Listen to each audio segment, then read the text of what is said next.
Welcome to the July 27th meeting of the Board of Selectmen. Can we all rise for the Pledge of Allegiance? I pledge Allegiance to the flag of the United States of America, and to the republic for which it stands, one nation, under God, indivisible, with liberty and justice for all. The board is just coming out of a HIP work session, and we'll start with, first I'd like to say thank you to everybody who attended the 250th ceremonies this past weekend, and a special thanks to all the businesses and community members that donated, and then all the community members that came out and enjoyed the event. So heart thanks for everybody. Next up is the review and approval of consent items. In this evening's consent folder, we have the accounts payable manifest for July 21st for $44,999.85. For July 28th for $2,079,197.09. We have payroll manifests for July 23rd of $76,615.99. For July 30th for $70,700.21. We have a June 2026 town clerk reconciliation. We have a June 2026 tax collector reconciliation.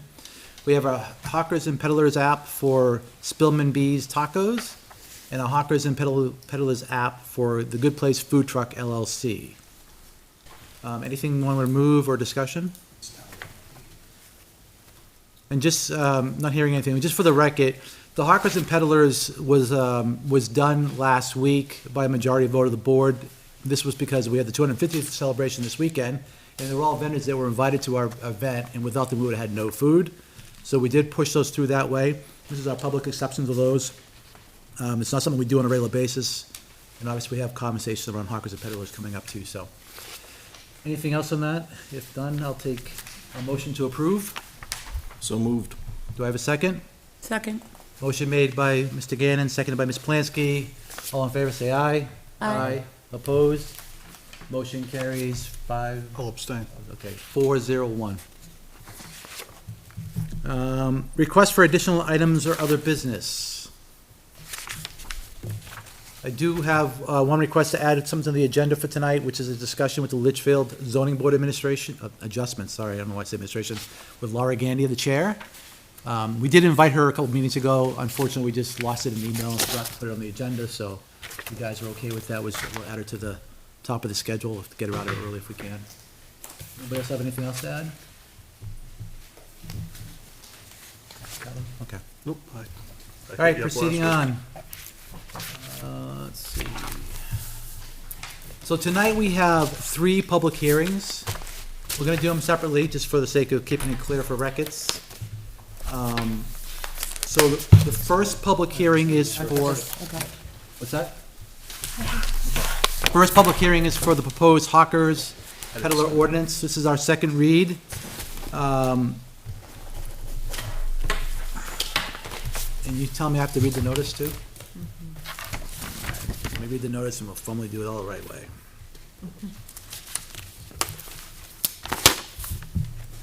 All right, so we're doing Hawkers and Peddlers first. But you don't have it in order. Okay.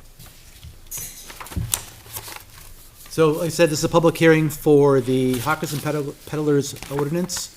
The Litchfield Board of Selectmen will hold a public hearing on Monday, July 27th, beginning at 6:30 PM at the Town Office Conference Room, as authorized by New Hampshire RSA 31:102-A, for the purpose of amending the Hawkers, Peddlers, and Vendors ordinance. A copy of the proposed ordinance may be found at the town's website at www.litchfieldnh.gov.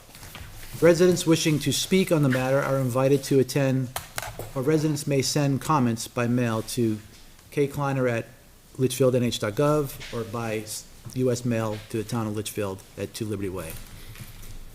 So that's what was posted in the papers and all around our public spaces. And nothing was received. Nothing No received? comments. Okay. So do we have any kind of presentation, Ms. Kleiner? No, but the most important thing probably to note is that we wanted to make it clear that according to RSA, the selectmen, of course, are responsible for a wide variety of tasks when it comes to public safety, especially. So we wanted to make it clear, the selectmen are under no obligation to approve. They have to weigh all of the facts.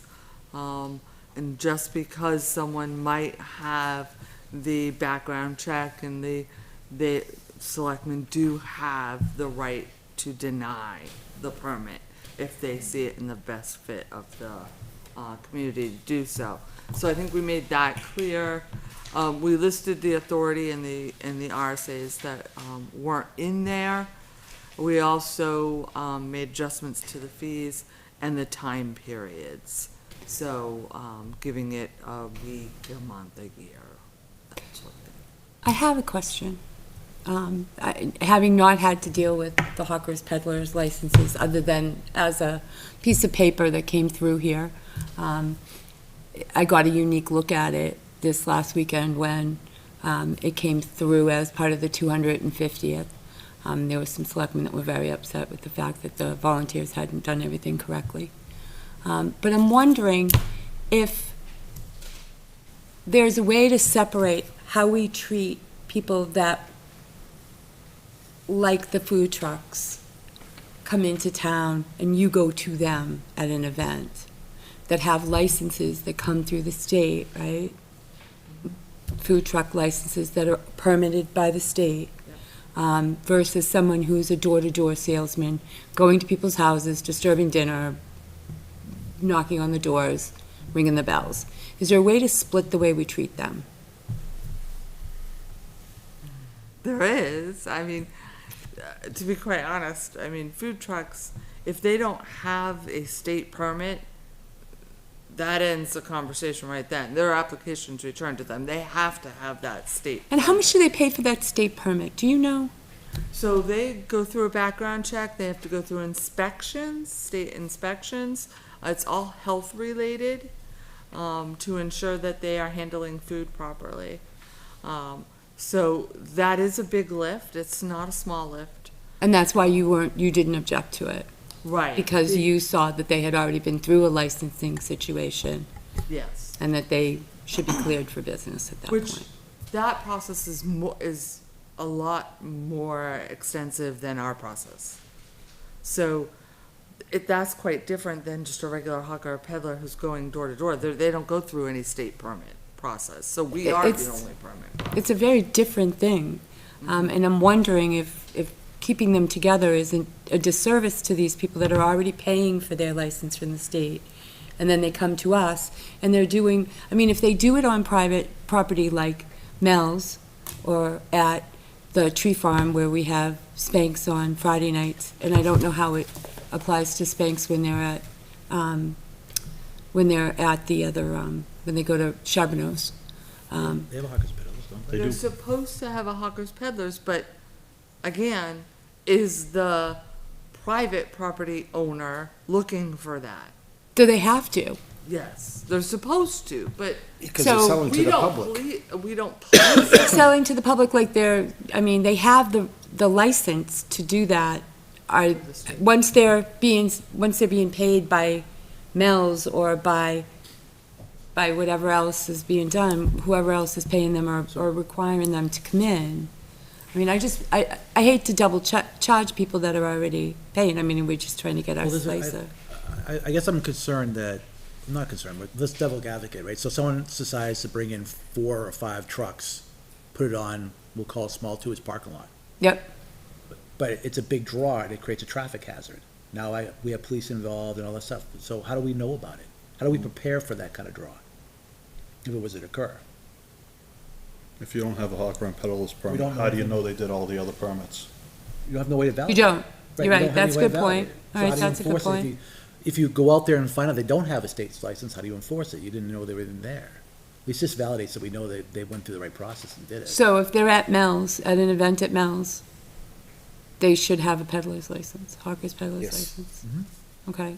If think they're they're at supposed Mel's, if the hot dog at McQuestion's she should have a peddler's license. Well, the donuts place over at McQuestion does, don't they? Yes, Yeah, donuts. they have- The donut, but also the hot dog cart. And all that. Spanx is like everybody's favorite barbecue in town, so I'm sure they have one. Yes. Yeah, they're yeah, he very- does. They're Do, very right. good about renewing. So I was only using them as an Yeah. example, not to say they don't have a license, but. Yeah, But if we have no visibility to where they're operating, we have no way of even anticipating challenges with traffic or flow or any of those kind of things, or even validate if they actually do have a license from the Right. state. So, So would the town come to us if someone got hurt or got something happened to them because they were served by them? What's our course of action, I guess? But I agree with you, is there a way to fast track it so we don't get this problem again? But this is the first time we've ever run into it. maybe we don't ask But it's for, also, we need to make it more clear of the policy that is required. oh, the policy was made clear to the person that was supposed to be doing it. Unfortunately, the person that was supposed to be doing it is a pilot and was out on a million different flights, so it fell to a different person on the board to, I don't accept that excuse. This has been planned for well over 6 months. except for the Well, fact, my Stephen, he's understanding is he didn't know that it had to go through the Board of Selectmen. because it had been being done. No, that was the Right. He problem. Yeah. wasn't, he didn't know that. He knew they had to fill out the forms here. Yes. He and didn't come know to they town had hall. He to. didn't know it had to come to a board meeting. But I do think that you don't hold a volunteer to the same standard, Steve, that makes a mistake or makes an error, that you do to somebody who gets paid. You want to have paid event planners do these things for our town, then yes, you can expect that that paid party planner is not going to make these mistakes, and you can absolutely rip their heads off when it happens. But for people that are putting their own time, Still opens energy, up to us to liability. I Yes. believe that if you're selling products in town, we need to know about who you are, where you're doing it. But we did. And that if you're legal but we did. at the last minute. A mistake was made by a volunteer who was volunteering their own time. That's, Yeah, I mean, But it's a lesson learned, right? yeah. So if somebody applies to use Recreation Commission land, Mhm. is the Recreation Commission looking for that hawker peddler license? That's a great question. I don't believe No, we that's don't know. on their checklist. Yeah, I don't believe it is either, but I don't I know. could be Look at wrong, that, but it yeah. needs to be. When I was the chair, I made sure that they had a license. You I think did. they do a pretty good job of that. Yeah, I know they, think it- they get the certificate of insurance and they have a whole checklist that they go through. Right, Yeah, But we need to make sure that everybody that is having food trucks Yeah, or that- vendors or whatever within Litchfield is aware that they should be asking for a hawker peddler's right. license. Oh, absolutely. I'll never forget. I will absolutely never forget.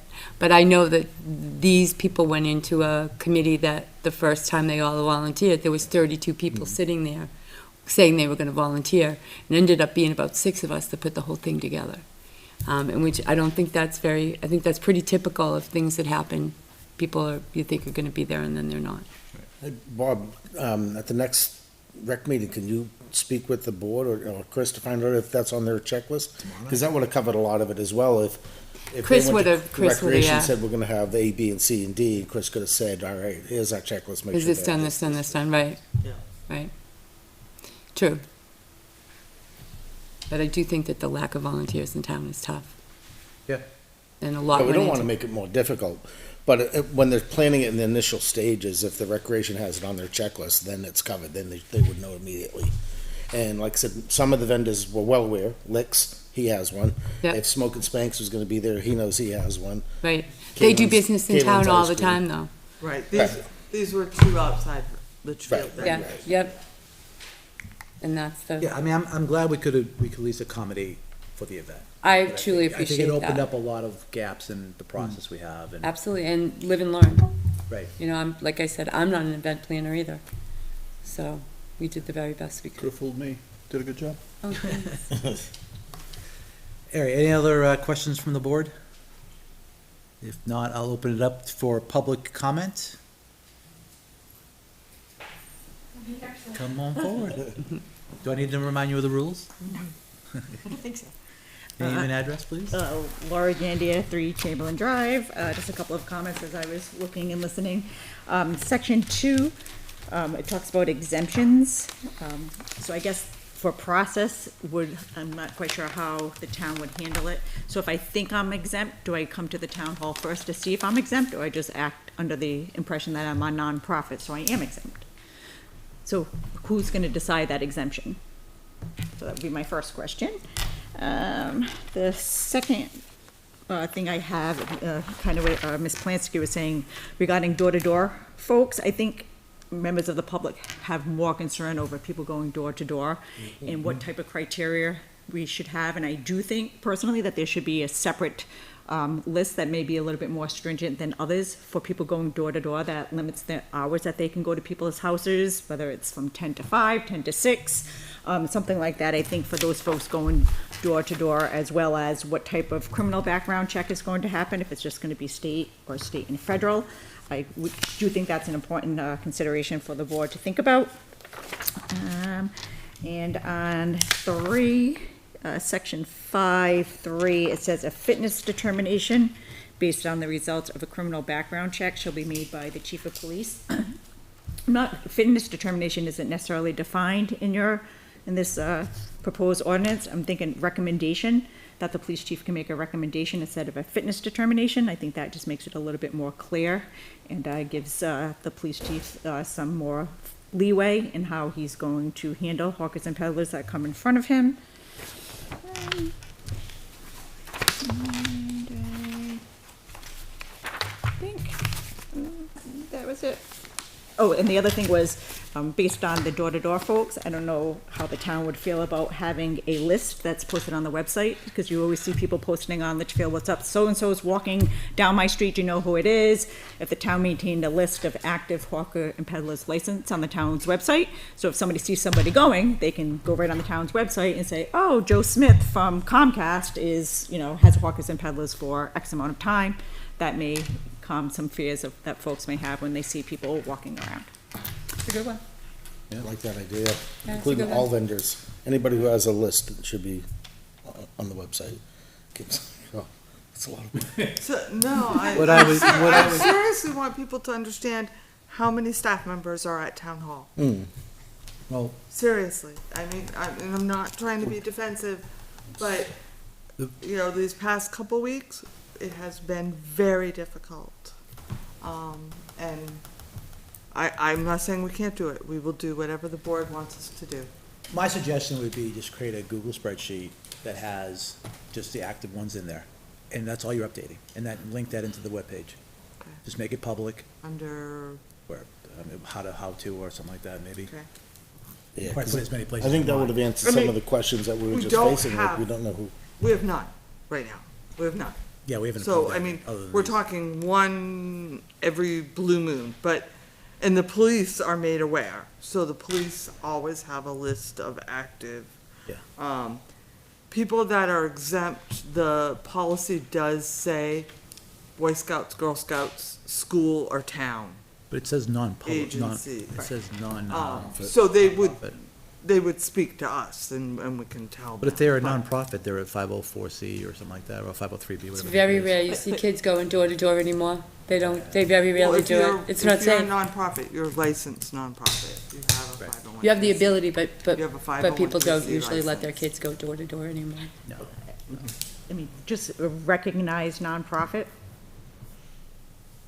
I don't know, just. We can put licensed by the state, because they have to have but from the Attorney General, a 501(c) certificate. I would like that list to include even the food vendors. Anybody that has a hawkers and peddlers license, licks, smoke and spanks, the complete list, so that we know Okay. who is So listed. the active, what's active right now? Yeah. That even the ones that aren't going door to door. Right, Okay. everything, and then Okay, that's a long include door to door, so it's. That's why I said, if we take the application, we file it, but we fill out certain pieces of information in this Yeah. sheet that's published, and people can see that And then- there is a.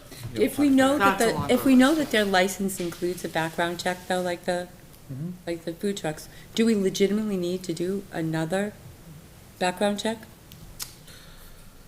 We do. I mean, we commonly do. I think the thought process is their food truck license with the state is generally every 2 years. Could something have happened No, past between 2 the years. time they got that Right, last? okay. And was one of the arguments It's- when that was written into the policy. It is a state background check. Right. It's not federal So there was some misinformation that was given to the, a couple of vendors that they could go through the Litchfield Police Department. They cannot. They have to go through the state of New Hampshire. It's a state background check. That But is they done. can get it immediately if they go to Concord, yes, they can. Concord. Yeah. Just gonna follow up on the nonprofit, the recognized nonprofit and that exemption in that whole process. So if there's a recognized nonprofit who the town believes causes a threat or some public harm or safety, just because you're a nonprofit doesn't mean that you should be going door to door or doing something there. Right. So again, like, how is that exemption going to work? Is, somebody gonna come to the town and be like, I believe I'm exempt under section 2, so can you confirm that?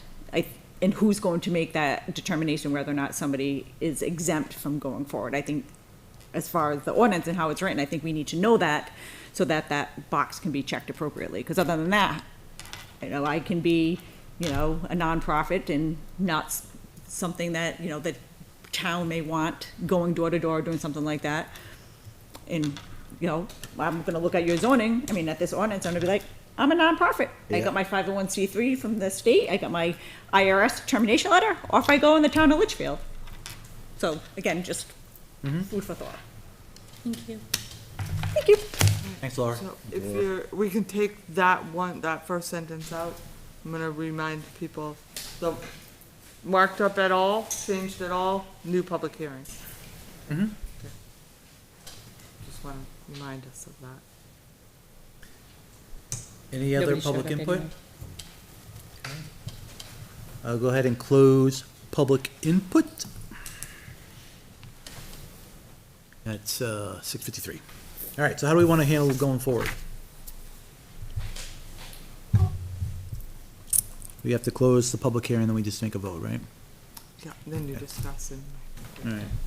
So I'm going to formally close the public hearing for the hawkers and peddlers ordinance change, amendments being proposed at 6:53. Second that. All in favor, say aye. Aye. Opposed, motion carries 500. All right, so that's moved, so now we have to decide what we're gonna do. Are we gonna take the feedback that we received and make any additional changes? Are we gonna leave it the way it is? I think Laura brought up some good points as far as the clarity around the nonprofit. A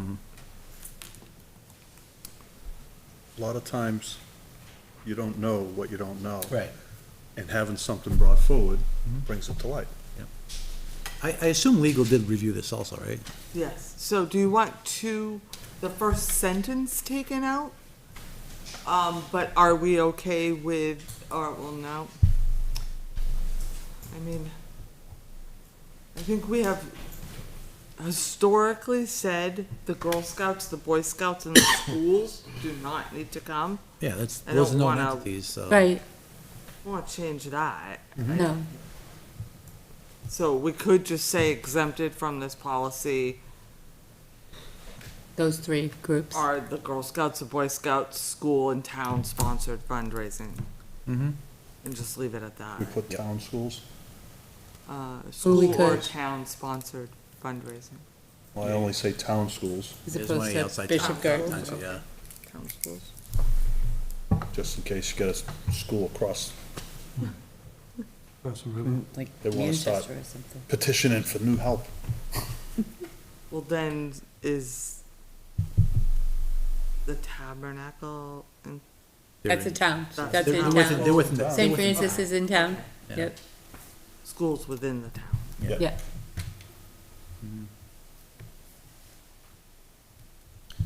The other thing that I think she indicated to, or suggested was a change in the wording around the chief, of the police chief. I believe it was fitness determination.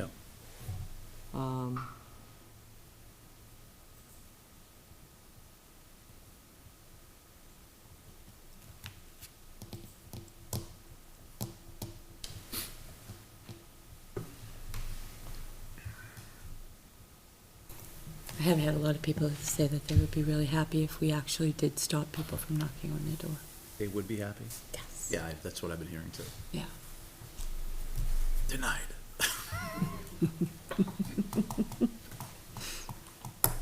I don't need that pest control guy coming to my house again for the 14th time. So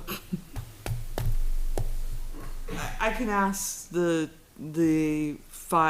chief what wording he'd like in there, because that is a term that is used by the police department. I know it says fitness, it's not fitness like Yeah, a common person would think of fitness. Yeah. physical fitness. I'll ask the chief for a different wording for that. All right, well, does it make sense just to send it back to the drawing board and make those changes and we'll repost it for another public hearing? We can't approve them in public and continue? You have to redo the whole thing as a. Okay, fixed I'm off. sorry. Can't we just move it to a date certain, Sure. and then you don't have to 2 meetings out. repost? I think you still have to repose. Yeah, Do you? You legally have to repose. I'm sorry, kid. that's okay. It's a change, just a change. Mm. So we can I mean, repost it.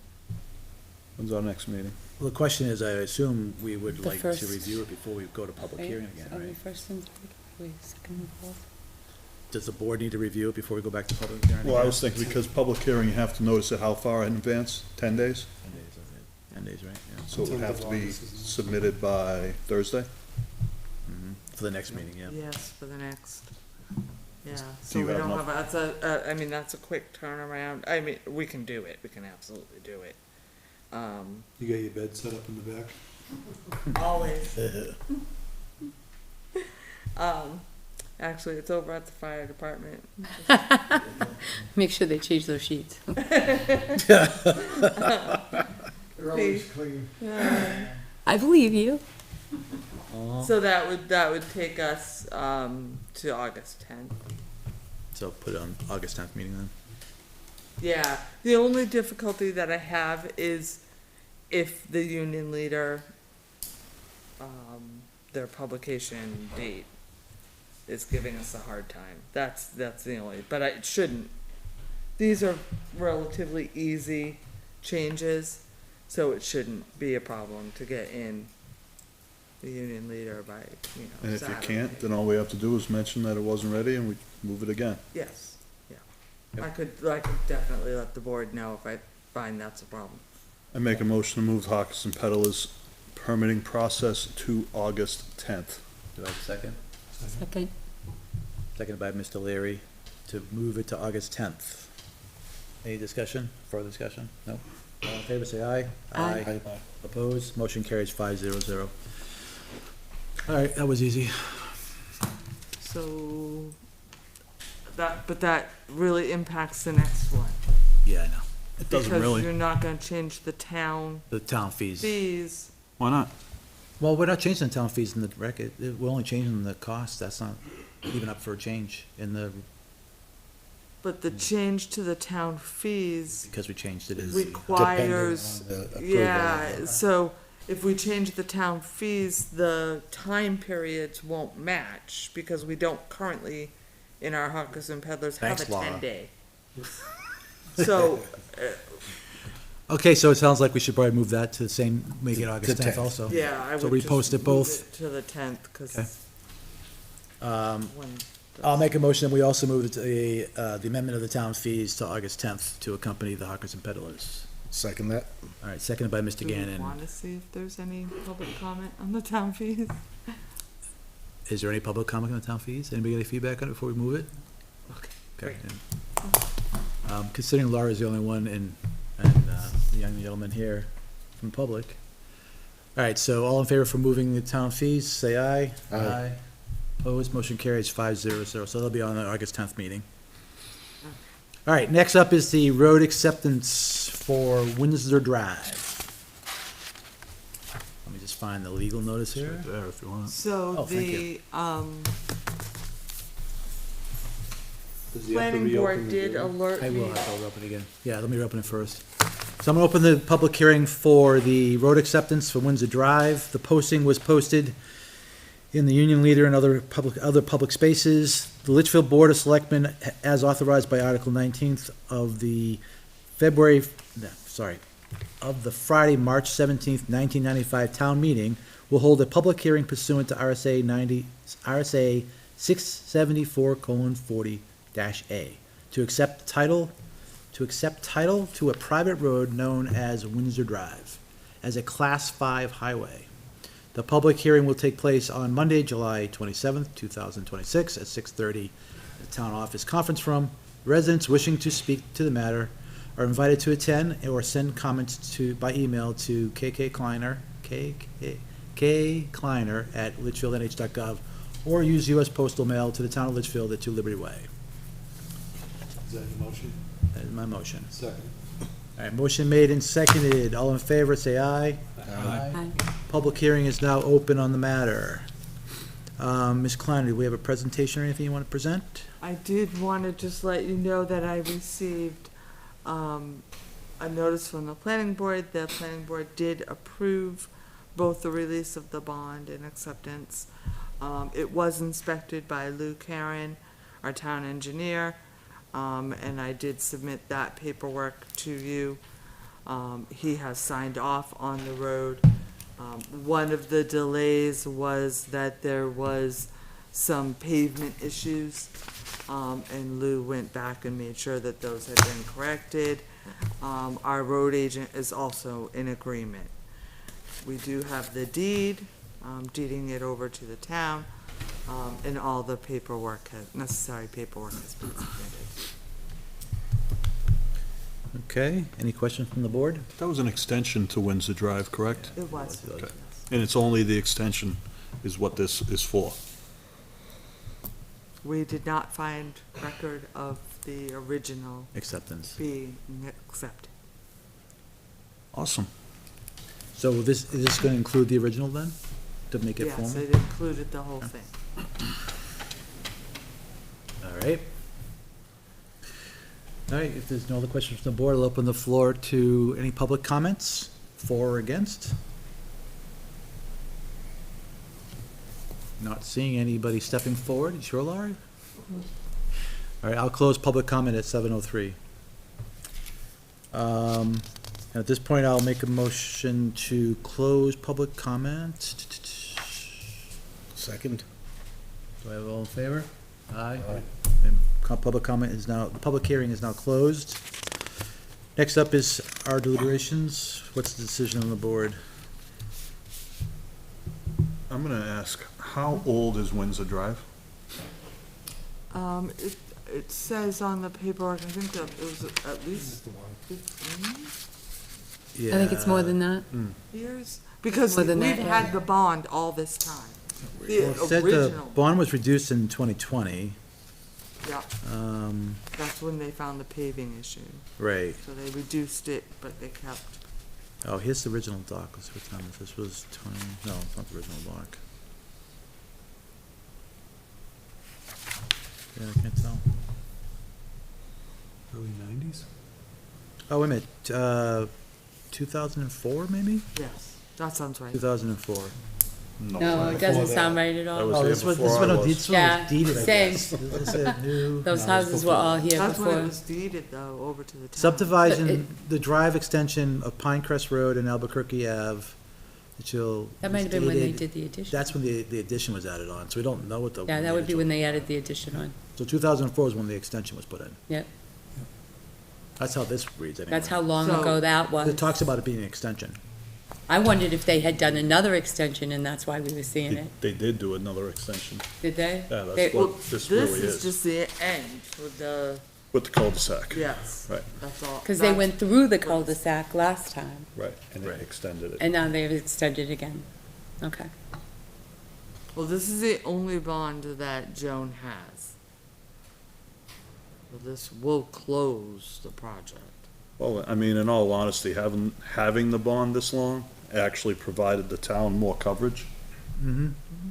So it's on the applicants to ask for the request of the release, And they do. so it's not a bad thing we had it this long, it's just kind of odd.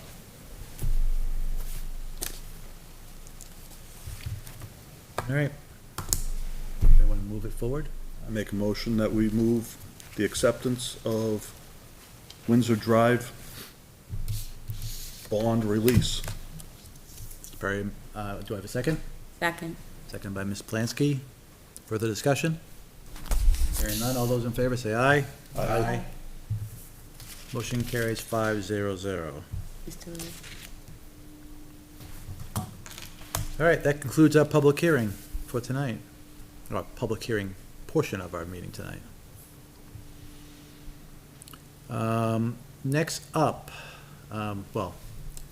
first public input for general business, and there will be no earlier than 6:45, but there is, it's already past that, so I'll open it for public input for today's topics, or any other thing for the board. All right. Hearing none, I'll close public input. First up is our business agenda. We did add Laura Gandier, the chair of the zoning board, so I'll invite her up, and we'll address her comments and feedback, and then we'll press forward. Evening again. Laura Gandy, 3 Chamberlain Drive, chairperson of the Zoning Board of Adjustment. So I think I'm here in response to lots of emails that have been going back and forth regarding the needs of the zoning board. And I know there's been some discussion about some of them. I think I'm here just in an attempt to clear the air and kind of put forward what the board would like to see come from the town. So with that, if that's what you're thinking, I'll proceed. Yep. So the first one was a selectman's rep. I know a lot of other towns have a selectman's rep appointed to each of the land use boards. And obviously this selectman rep is not a voting member. We all know that that can't be done by state statute. It's not allowed. But what a selectman rep does, it provides the board, particularly me, a point of contact in case an issue arises that I could address with a particular person. And it also gives the board an update, and I believe on your agendas you have, selectmen reports from other town boards, from people who are sitting on other town boards, that keeps this board apprised of what's happening with various land use boards. And our zoning board is not that busy, but we are a very important board in town, and we do provide a vital function, and we are a quasi-judicial board, unlike many other boards. So I think a selectman's rep to just be on paper as a point of contact for the board is important. I also think a selectman rep to report back to your board is important, to let you know what's happening and what concerns that the zoning board may have. I can continue, or? You can continue. Okay. The next concern was whether or not the building inspector should be in attendance. I have found in my 20-plus years of serving on the zoning board, and it's probably more than that, that having the building inspector at the meeting is very beneficial. I believe all of the board members would concur in that assessment. I do understand there are concerns regarding cost and the building inspector's hours and his availability. But I do think that is a vital resource to the board, particularly not only for the board, but also for the applicant. If issues come up, having his or her presence there is important to the board and to the applicant. I know there's been some discussion about not having him present at meetings and giving me the ability to request his attendance at certain meetings, which I'm fine with, but just to be clear, I think I would request his attendance at all meetings. I do think that that's an important role for him to be there, and I will be mindful of cost, but I do think that that's something that he should be present for. The next concern that was raised was in reference to the meetings and giving the board paper copies of the application, and there was a little bit of runaround and some confusion with that. I'm not sure where that came from. Many communities, and I think I sent the board an email, require 10 to 11 copies of the application, which includes plan sets. That is the responsibility of the applicant. There is absolutely no cost incurred by the town whatsoever in requiring the applicant to submit 8 9 paper copies to the board. I highly recommend that. When we are reviewing applications, we do like to have a plan set in front of us. We do like to have the responses to the 5 criteria in front of us, and having it up on the screen is beneficial to a point, but when you are looking at it, you tend to flip back and forth. And again, as I mentioned before, the zoning board is quasi-judicial. We have the 5 criteria that we need to review, and having those answers in front of us at all times when the applicant is speaking is very beneficial. So I would recommend strongly that we amend our application to require that the applicant submit at least 8 paper copies to the board. I'm assuming when we're at full capacity, we would have 7 full members, or members sitting, and then 1 for the case file.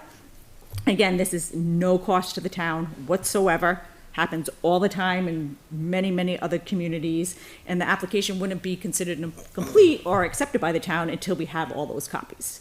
And this isn't unusual for Litchfield. It wouldn't be unusual for any town. Again, I practice all over the state and appear in front of numerous zoning boards all the time, and I'm used to that, and it's not uncommon. With that, goes back to the meeting and my ability to get a copy of the case file. There have been times when I have not been able to obtain a copy of the case file. I know when Jeff was working with the board, he was great at bringing the case files into the meeting room for us. There's been a little bit of back and forth as to how that would happen. If I did have a key fob at one point in time in order to get that, I don't have that now.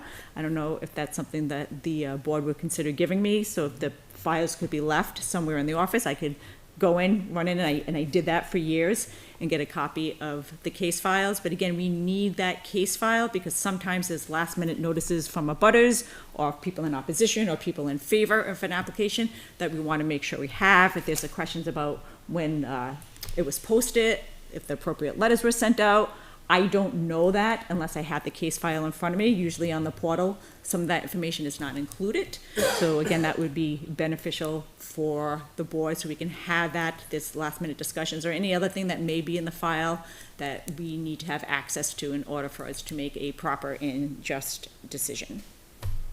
I think that was it. So let's take it one request at a time, I guess. So how does the board feel about representation? We're talking about another meeting a month. So I was talking earlier before we started our meeting today about opening circles, communication between different boards, different processes, so that there was more communication. We find that we don't have enough. So how many meetings about a month do you have? We're scheduled for 1 meeting. It's the 3rd Monday of each month. But you don't necessarily have one if there is not a zoning request. So I'm gonna say 4 meetings a month. So A year. A year, I mean, sorry, 4 meetings a 4 year. meetings a year? Yeah. And again, we're not asking for the selectmen's rep to be at every single meeting. That's not what we're asking. We're looking more for that support, that line of contact to this board to help, and for whoever that person would be to report back to the board of any concerns that he or she may see. So it's not requiring attendance. I mean, you could watch the meeting. You don't have to physically be present. So I was going to volunteer if the board had no objection, Awesome. just because I served on that board for quite a long time also. I don't mind sitting in the back of the room or watching live. How many meetings does that put you in? None. Just this one? So how'd you manage that? Because I have emergency and the other one, they just don't Oh, meet, okay. so sorry. How'd you pull that one Dude, I off? have some planning board meetings that I Yeah, have your we got name time- on. We got busy time coming All up, right, so. then. Nice. So I'm happy to do it. I'll do it. If the board has no objections, I think we've always kind of stayed away from it because it was this whole, is there a conflict? Because Right. we would be escalated to if it was not a satisfactory outcome to the resident. But we're not going to vote it. We're just there to listen to the testimony and listen to the action of the meeting. So, and if it's not required of the meeting, it's fine. So I'm okay with that. My feeling is she's done it for 24 years, and she knows what she needs, and it's our job to give it to her. I support you going. I watch all the meetings, so I do watch her meetings, their meeting as well, but I do agree that there should be a liaison that comes back to us. So when these events are going on, it should be brought to the board, not us independently watching them. video because we have nothing better to do at night. Some of us don't have a life. I know. Second one, which was the copies. I think in the email, it was unclear that you were actually asking the applicant to provide those copies. Because one of the concerns that I had was just this year alone, our print costs have doubled. And that's a concern. And right now, there's no revenue coming in from ZPA to kind of offset those costs, right? We're not using it to offset. So if you're truly that the applicant's not accepted unless it has 8 copies of all the documentation, then I'm perfectly fine with it too myself. I don't know how anybody else feels about it. And if I had a selectman's rep, I could have communicated that directly. Apparently email wasn't working. Apparently you have one now. So the applicant will be required provided, to. they're not gonna be paying for it, they're gonna pay for it in the sense where they're bringing it in. They come to us with, With you know, a the copy. original and 7 copies. Yeah, okay. And again, we don't accept it as complete until they have, And I guess that's the next way. Who is making the determination that it's a complete application right now? We used to have staff doing it, or we We do do have still do it. staff So is it the building inspector doing it? Is it the administration? The Yeah. building inspector and Donna. Okay. They work together hand in hand, so she will inform the residents that come in that they need 8 copies Okay. of the application and the plan set. Can we change the application to make sure it says it on there too? Yeah. So when they we pull will. the application to do it? And actually, they're probably talking to the building inspector because they're being denied. The building inspector has the opportunity to kind of inform them of that too, so we can make sure that happens. Yes, yes. They are receiving a denial letter from the building inspector. He is then telling them next steps. Yep. He doesn't actively get involved in those next steps. That goes to Donna, because we don't want to have discussion between the building inspector and the resident on how to navigate and what they should say at the zoning board. That would not be correct. So they get the denial, they then go to Donna, and Donna will walk them through the Specific permit steps process. to go Yeah, through. the application process. Donna does the abutters letters. Donna, does all that. Okay. Yeah. As long as the process is in place, that's fine. It is. and our application should be amended to reflect that requirement.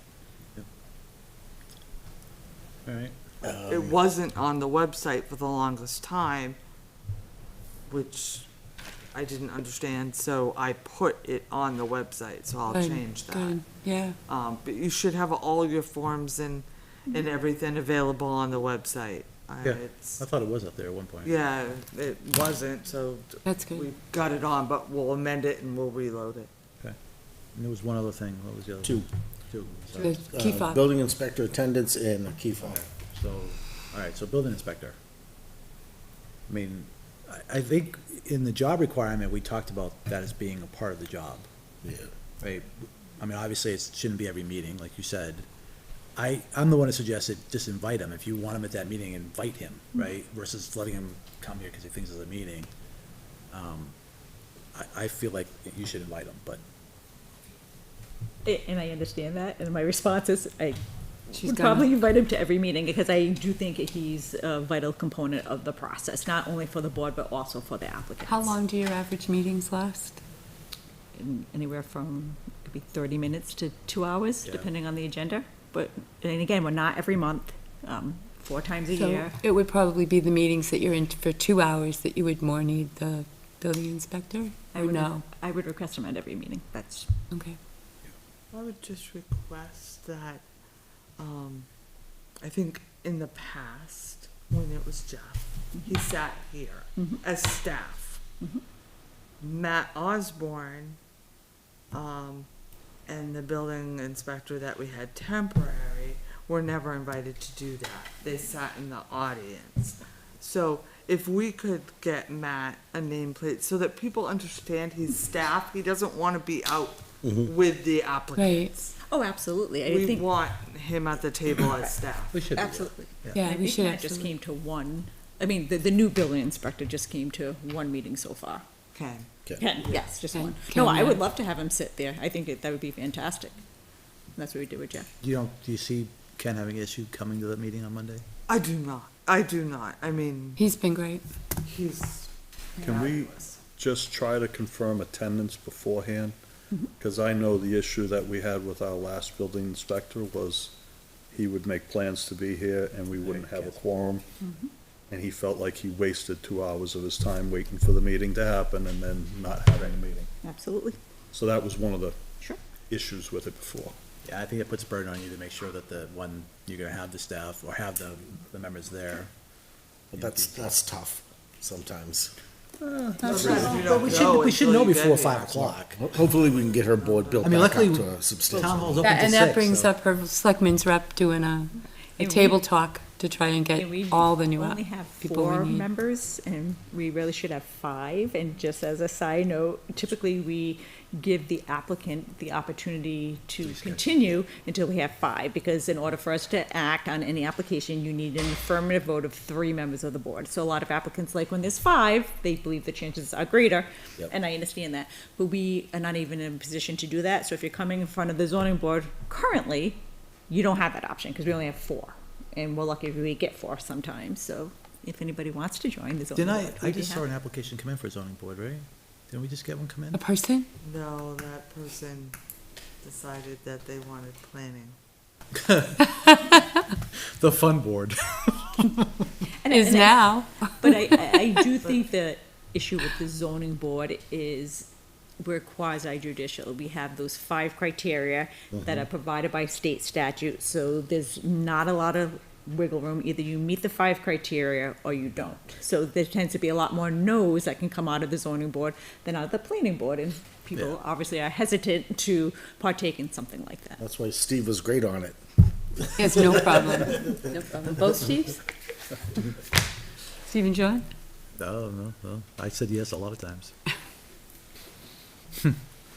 Okay, and as far as the key fob goes, I'll get one issue for, because, I guess the question if the building inspector's here, it kind of removes the need at that point, but I don't feel like there's any reason Could bring the why Files. Laura can't have access to the hallway, the mailroom, and the primary part of the selectman office where they could leave the files on the desk at She the. should have the access anyway, just in case the building inspector Yeah. can't be here. Right. The inner office where, Donna and Karen and all those guys, that area there. The public spaces, that's public space. So, Commonly, if we were leaving stuff for a board or a commission, we would leave it in the mailroom. I do not believe that all the boards, except for the Board of Selectmen, have access to the inner office. I think you're right about that, I just didn't Okay. think it'd be an issue with the office being locked, but, because the other problem is that your files are in the plan room, right? And that room is a key. No, so, let's be clear, so when there's a case in front of the zoning board, Donna pulls those files out. Mm-hmm. They're not in our files. You know, they're in a pile. Right. So she would leave that pile by your zoning board mailbox, which I'm not even sure you know there is a zoning There board is one. mailbox. Rich used to come in he came in every time and was there all the time. What's that? The previous chair was in there all the time with it. That's where we get all his documentation. Oh, Rich Riley? Yeah. Well, he's the one who gave me the key fob, but then You broke it? I think I gave it back. I don't even know. Her dog eat it. Maybe the I'll have dog to go ate it. find it, see if The you dog even ate my have one. homework. But- Yeah, I can mean, create we'd one. leave it right there, but But they have but there's a file there with their records, with their decisions and all that. She as chair should have access to it. And if it's in the planning room, how do we give her access to the planning room? Because it's not key fobbed. And it's sometimes unlocked. It's used, a lot of times it's left unlocked, but not always.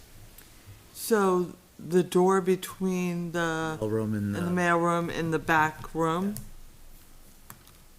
we can leave that. I don't see why we couldn't leave that unlocked. The only reason usually is, but I would have files that I would ask that Donna moves from her area Welfare files. if other people other than the Board of Selectmen have access to the room.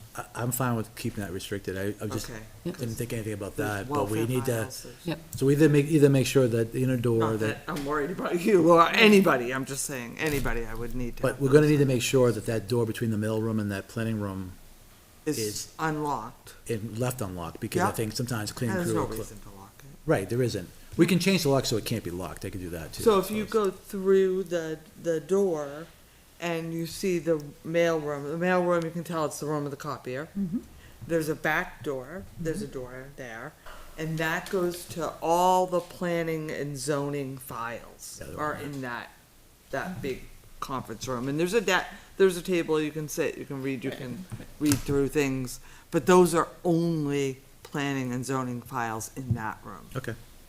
So we can do that, and we probably just have to make adjustments to the door so it doesn't lock itself anymore. I'll let staff know to keep that unlocked for you. So did she just get another yes?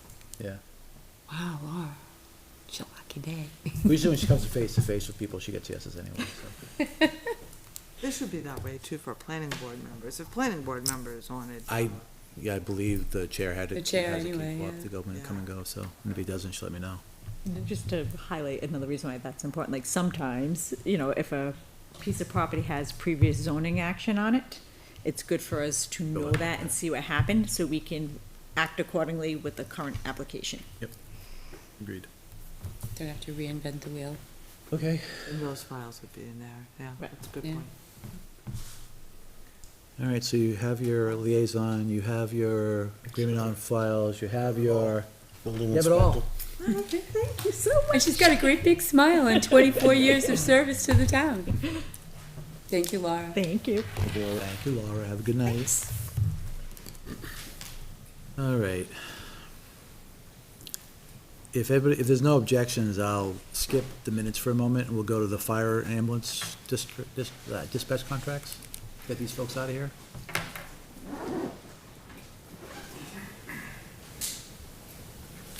We have Dave here too, and I think he was here first. I think he was. I think he's next. Okay, He's back. all right.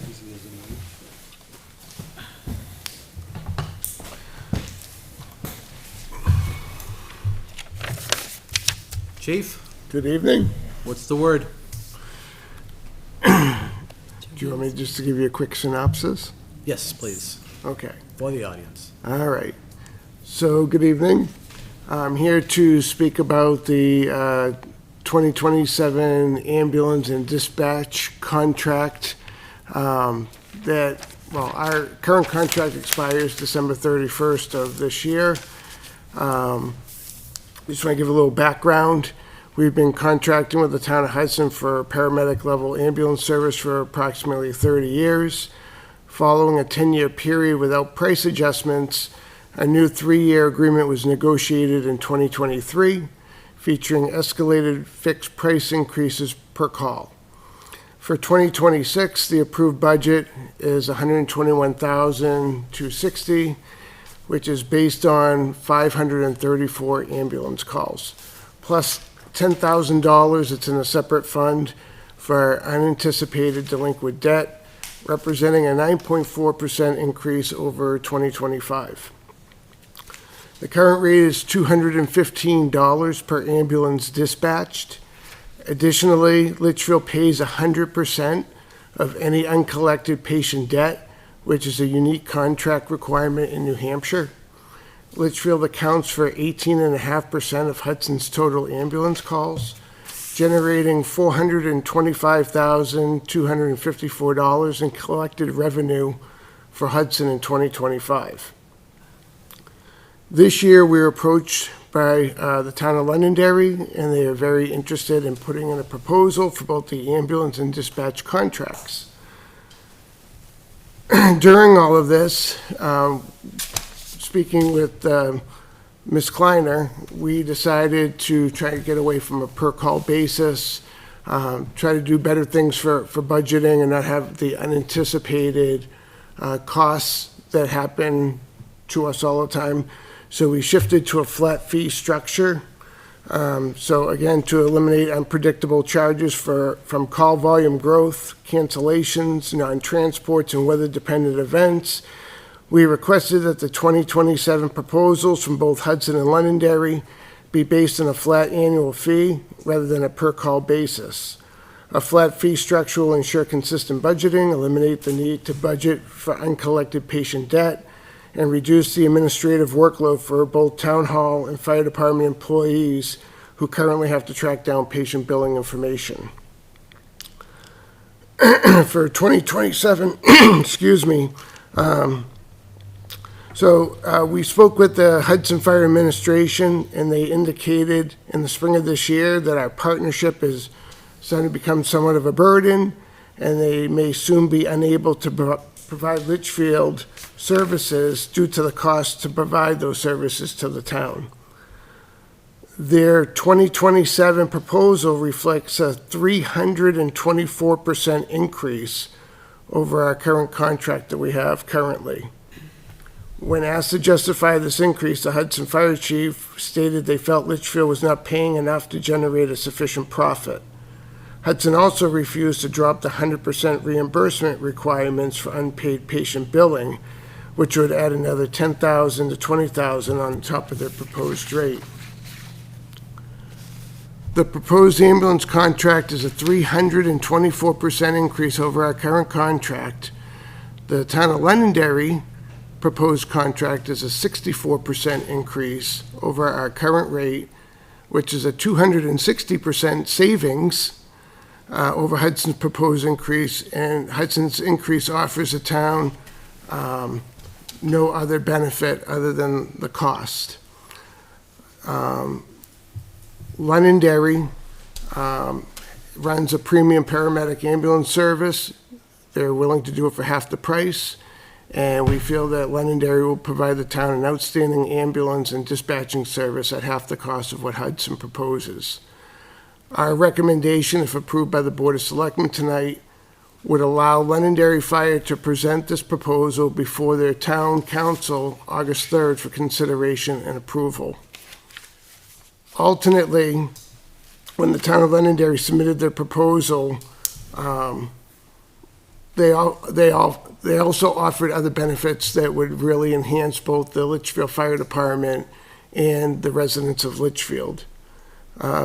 On another note, if we do not consider that transition, eventually the town of Litchfield would have to look at starting its own ambulance service, and current estimates to purchase 2 ambulances, acquire equipment, and provide adequate 24-hour staffing range from $2 to $4 million, which our current outdated fire department pay scale cannot support, and not to mention our budget can't support. In conclusion, while we highly value our great working relationship with the Hudson Fire Department members and appreciate their care for our residents, the extreme cost increase sought by the Hudson Fire Administration requires us to look elsewhere. We feel Londonderry will provide Litchfield with outstanding ambulance and dispatching services at a much more reasonable cost.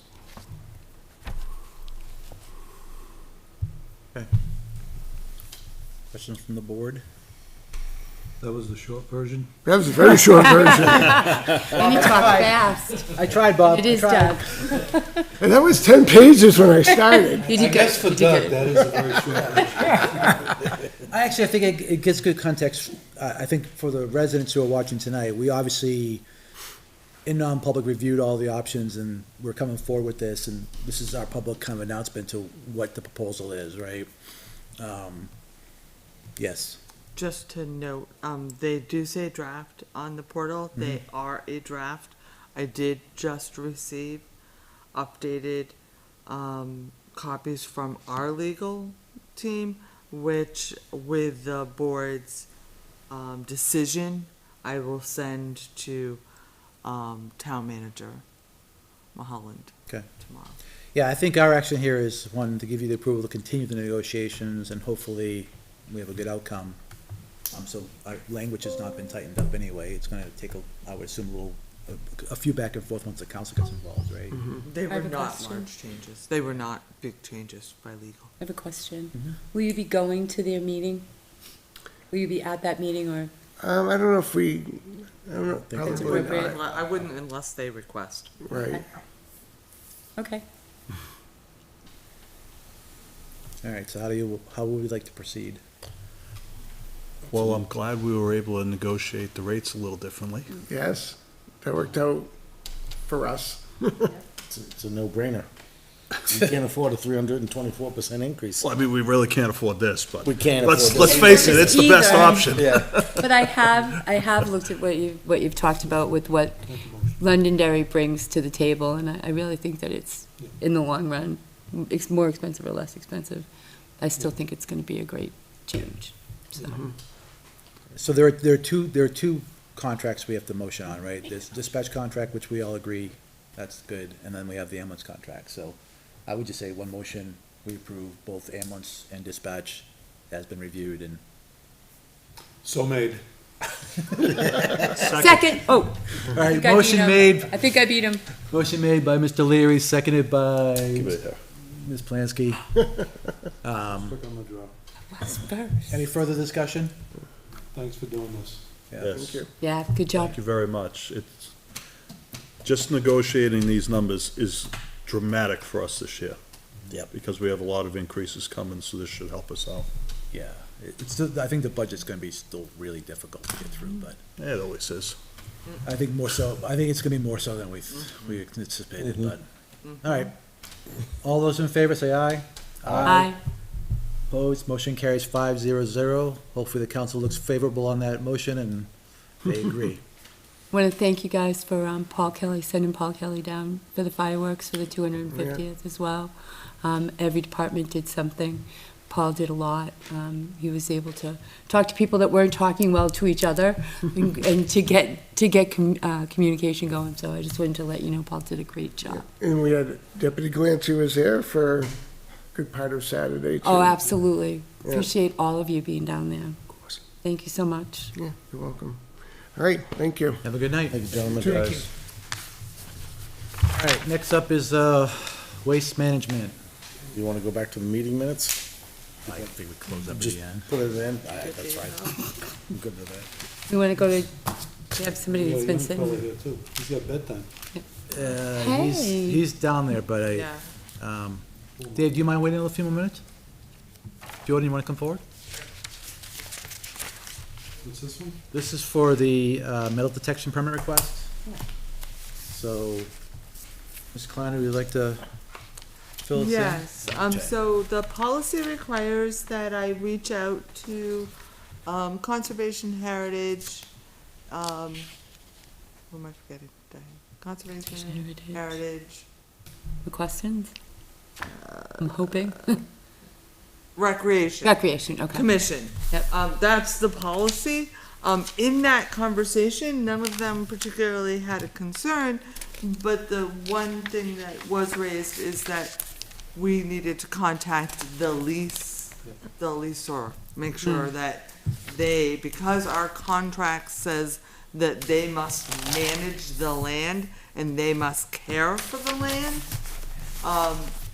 we should, so I reached out to them, and they did let me know that there are active crops on the land, and that in the fall, they turn the crops over and they plant winter rye, so there's really no time when there aren't active crops on the property.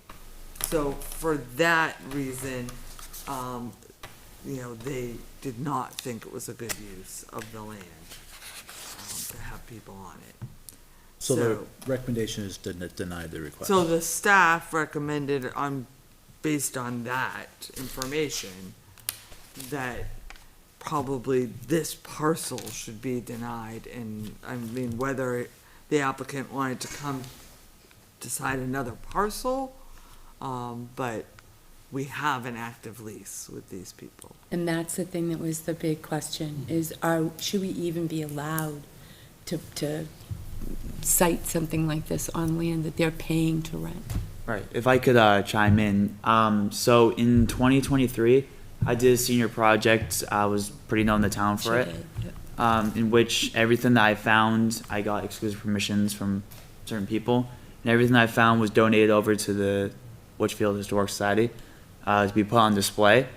In that time frame, I was able to find an 1800s coin which was a great piece for the display, and it really felt great to do so. Once the permit came, that you had to get a permit for certain lands, I went to get a permit for specifically this parcel that's next to the river access. That stood from 2023 in March to 2024 March. I've had connections with Matt McQuestion, who, is one of the owners of McQuestion's. Having that connection, I'm able to identify whether any crops are planted, whether the dirt's gonna be turned over or not. A good strong connection in case, because I would hate to destroy any crops that are being planted. In that year, from 23 to 24, I was able to successfully find quite a few old coins without damaging any property, any fields, or anything. Unfortunately, those coins that you can tell were old from the material were too destroyed to be put on display, which I was quite bummed about, and I was hoping to be able to try again to find other relics, whether it's buttons, silver. Silver can clean up very nicely, and that's good for display purposes. And being able to find those certain old coins in the small time frame I had from when the corn was harvested, there's a good time frame between the fall, once they destroy all crops, to the spring when they replant the field. So in that time frame is the best opportunity to be able to do this. I would never want to destroy any crops. So Unfortunately, by their response, It ends in the fall. No, because they plant winter rye. Because they which do winter rye. it because that fertilizes the ground fertilizes over the winter. soil, Yeah, um, rejuvenates it. and they do it there and they do it at DeRoche's now as well. And I just ask that if, they've said no to us, and they are the ones that take care of the land, I ask you to find another piece of property that you want to do this on. But this is their livelihood, and I'm sure they don't want to say no to you. They're Yeah. really nice people. So by going through us, they've said to us, please don't, allow people onto our land while we're working, okay, okay? yeah, So I ask that you please find another place, and I'm sure you will. Mhm. Litchfield is just a treasure trove, right, okay? okay. Thank you. So we want to make a motion to formally deny it? Sadly. You second it? Sadly. Sadly. Oh, sadly, okay. Secondly, sadly, yes. So I'll make a motion that we deny the request for a metal detecting permit for Jordan Fletcher, based on the evidence that was presented in the request from the leasers of the property. Do I have a second? I'll second that. Seconded by Mr. Gannon. Further discussion? As I say, we wish we could do it, but the leases are what the leases are, and if there's other property that you're interested in, come forward again with another permit. If you have a relationship with Stephen Calloway, maybe go to him and ask him where he suggests you look, Okay. because he knows everything. Yeah. When it comes to All historical. those in favor for the denial, say aye. Aye. Opposed? Motion carries 500. Thanks for coming Yeah, in. thank you for your time, guys. Appreciate it. Thank you. All right. Waste management proposal. Mr. Mellon, come forward. You're gonna give us good news, right? No. Did you not hear my, did you not hear my earlier conversation about budget? I know. Nothing's good. I can trust you. I'd like to apologize to the rest of the board when I did not acknowledge them when I walked through the door. I was so excited to see Steve. We all feel that way every Yeah. time we I come know in. we're peanuts here, don't worry about it. Come back next week, you'll feel differently. I don't know about that, but okay. Okay, we do have a new contract due the beginning of 27. We got a 5-year, I asked for a 5-year contract because it's always a little bit less than a 3-year contract. We're currently at the end of a 5-year contract. This is the new proposal by Waste Management. I have requested 3 other companies to present figures based on our run rate. One is Casella, one is statewide, and the third one is Zero Waste. In all actuality, I believe Casella would be the only company that would be able to handle something the size of our facility. Our facility's a small facility, but it's very compacted, it's very busy, and it's very hard to maneuver within the amount of containers and the amount of vendors we have working it. So the other 2 are smaller companies, they're local. I stayed with the local, figuring, the price of fuel, would help with the budget too. I know Casella is out of Bethlehem, but they do work this area. They probably have satellite operations that would help keep the costs down. So I'm waiting on those. I assured the people I talked to I am not price checking. We're serious about looking at other prices because of price of diesel specifically. Dave, is it tipping costs and hauling rates that cause it, or is it actually, is our volume going up? The tipping cost for the MSW, which is up top, Yeah. has increased Like $25 or something like that, a ton, right? $75.93 per haul. Now, the reasoning behind that, I have not spoken specifically with my contact about that, is they're waiting in line up there for upwards of 3 hours to dispose, up at Wheelabrator. Actually, to tip it. Yeah, that's where they go to tip it, Yeah. and they're waiting over 3 hours in line. Because they do have a quota. They have a quota with Wheelabrator, and they have a quota with a facility down in Massachusetts also. So most of the MSW goes up to there. So I believe that's part of the large increase in that. The C&D went up $13.77 per haul. I think that's what I have.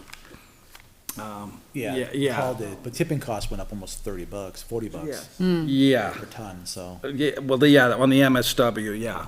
And That also would be on yeah. CD. Oh, yeah, exactly. I'd also want to touch on the volume too, well, I have it here. The MSW volume last year increased 71.98 tons. That was an increase, with an increase of only 2 hauls on that. So 71 tons was the increase? Yes. A lot of trash. Yes, with only 2 hauls, so it depends on the moisture in the trash, it depends on what we're putting in there, if we're putting a lot of styrofoam in there, or things that weigh.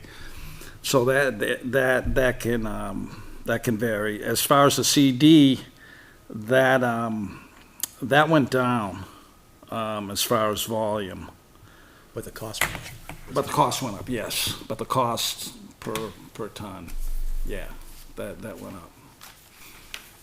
But the volume that we're taking in is trending downward, which makes sense with the economy. I can see, more people not going out to eat, and would have more trash up above, and less home improvement, and would have less down below, so it sort of kind of, Shifts around. yeah, to me, it's economy based, and that way. So I think, what we have laid out here, Kim did an excellent job with, putting it together. You can see Waste Management's proposal as far as the halls over the 5-year span. And there's also, I believe, some figures on, the 26, budget, compared to the 27 budget. And I think the total increase, this is all based on a run rate, and I think that's all included in the information there. It's the 6 months of last year and the first 6 months of this year. So that's about as accurate as I can grab. Yeah, it's a 20, call it 25% across the budget. Yeah. Yeah, so the analysis of the contract change is based on, Mr. Mellon's run rate that he is proposing for the 27 budget. So that you're getting an accurate figure, in determining the old contract to the new contract. And the only other thing I would say is, there is a New Hampshire surcharge, that the legislature put into act Last year, yeah. That's correct. And so we checked that. This does not include that because we can get reimbursed for that. But right now, we have it on $3,553, which we have to apply to the state to get it back, yeah. back. So Waste Management has to, pay it, charge it to us on their invoices, And then we get it. and then as a municipality, It's we apply crazy. to get it back, yeah. Waste of time. Well, it's- God knows. I think they do it based on, I'm assuming it's on weight or something like that, right? It's based on time. tonnage, yeah. Tonnage, yeah, so they can't really break our trash out, somebody else's trash in some cases, potentially. It just seems like they're paying it. I think it was based on, the reasoning behind it was, local, contractors picking up,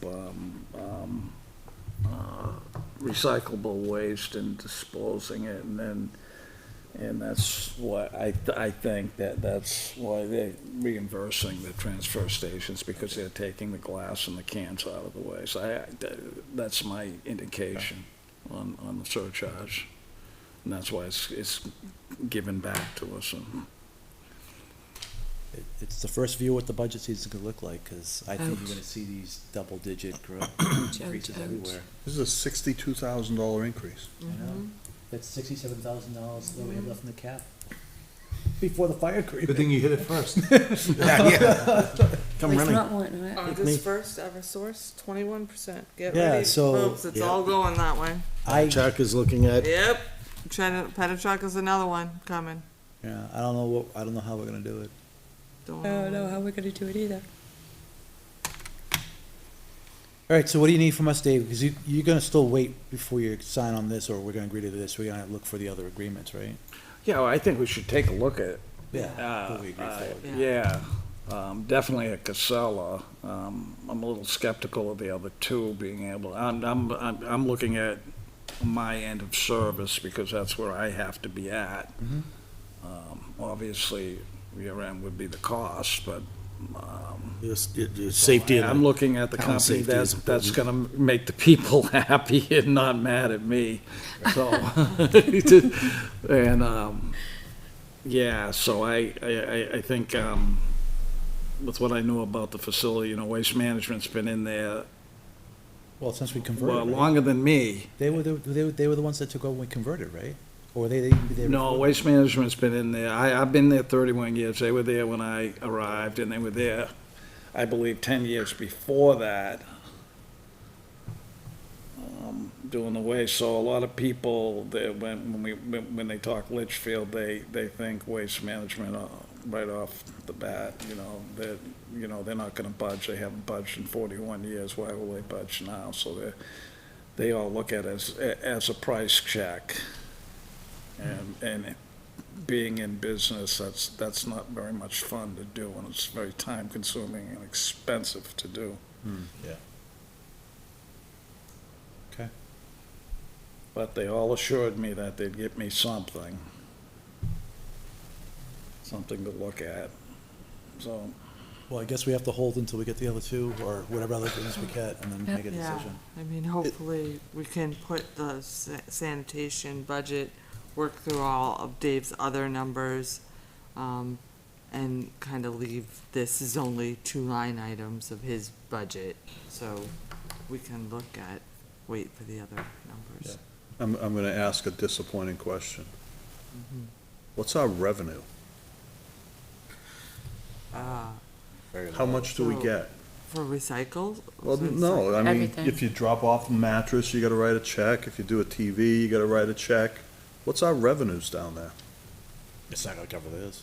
That's a bigger question. I know it's not gonna cover it, but I I hate to say, but if we're, revolving fund is used to do a Wanna lot of re-examine the fees? recycling. Just because we recycle something does not make revenue. Right. Now, all the electronics that go out have to be paid for.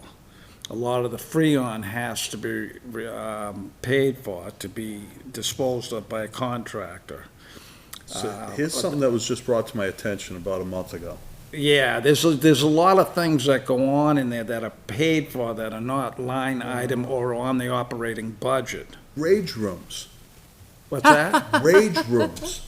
There's rage rooms that are Going around they wanna Beat the where you hell out can of drop stuff. off TVs for free.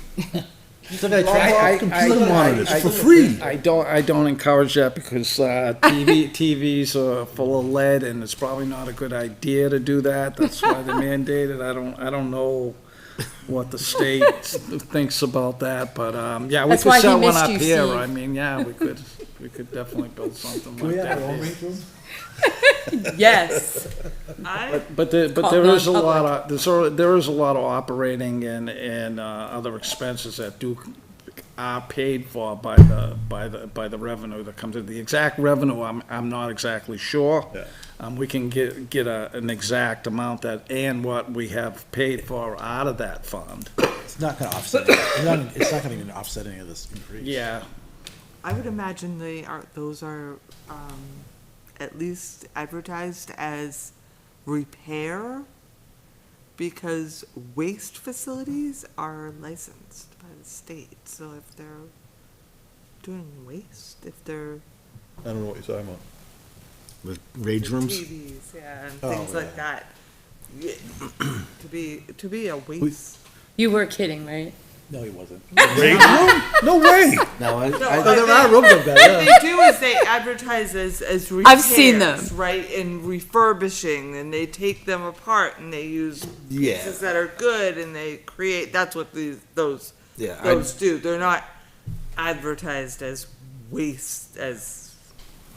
I dropped some stuff Like off at computer the last guys. place I worked for, and they had very strict guidelines. And I spoke to the guy, and he gave me the paperwork, and he said what they do is, it gets destroyed, and then they recycle what they can, and what they can't, they go in the The trash. refurbishers. Yeah, and a lot of the electronics was going in, there's a place in Nashua that did electronics, and he's like, we would just bring them 55-gallon buckets of electronics, but then all the plastic would go into the waste. But they'd be paying now for they're it. gone. I don't Then care all of a what sudden they it would be do. their waste. That's their waste. It But now becomes their waste. It's offset The by one the in- So parts Dave, they you'd be sell. just taking a run up to that place in Manchester. Yeah, there's one in Manchester, that's it. The one in Nashua's gone. It's not even, Yeah, they won't take what we drop off. They took like 3 TVs and well, like, you'd okay, be we're good. surprised, a lot of the material that we do send out, quite a bit of it is actually recycled, like the fluorescent bulbs are 100% recycled. They wash the glass, they take the mercury out, which is very little.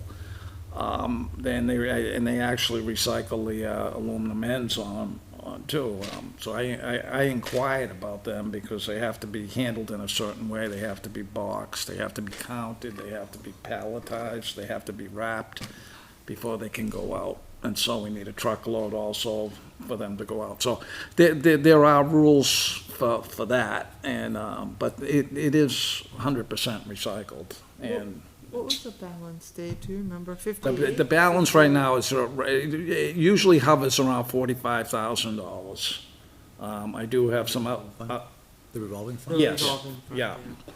And I do have some, money owed to the town from, one of my vendors, and I do have on-site material too, that, yeah. You've always done your best to give the town the best bang for the buck. I don't have any doubt that you'll do it again here, Dave, so. Well, thank you for that, I appreciate that, I that's, know the that's good, budget it's committee not, always it's not asks. me, it's my guys. For that, so If we'll I- if I make didn't sure have the you guys- guys if I didn't have the that guys on it. listing.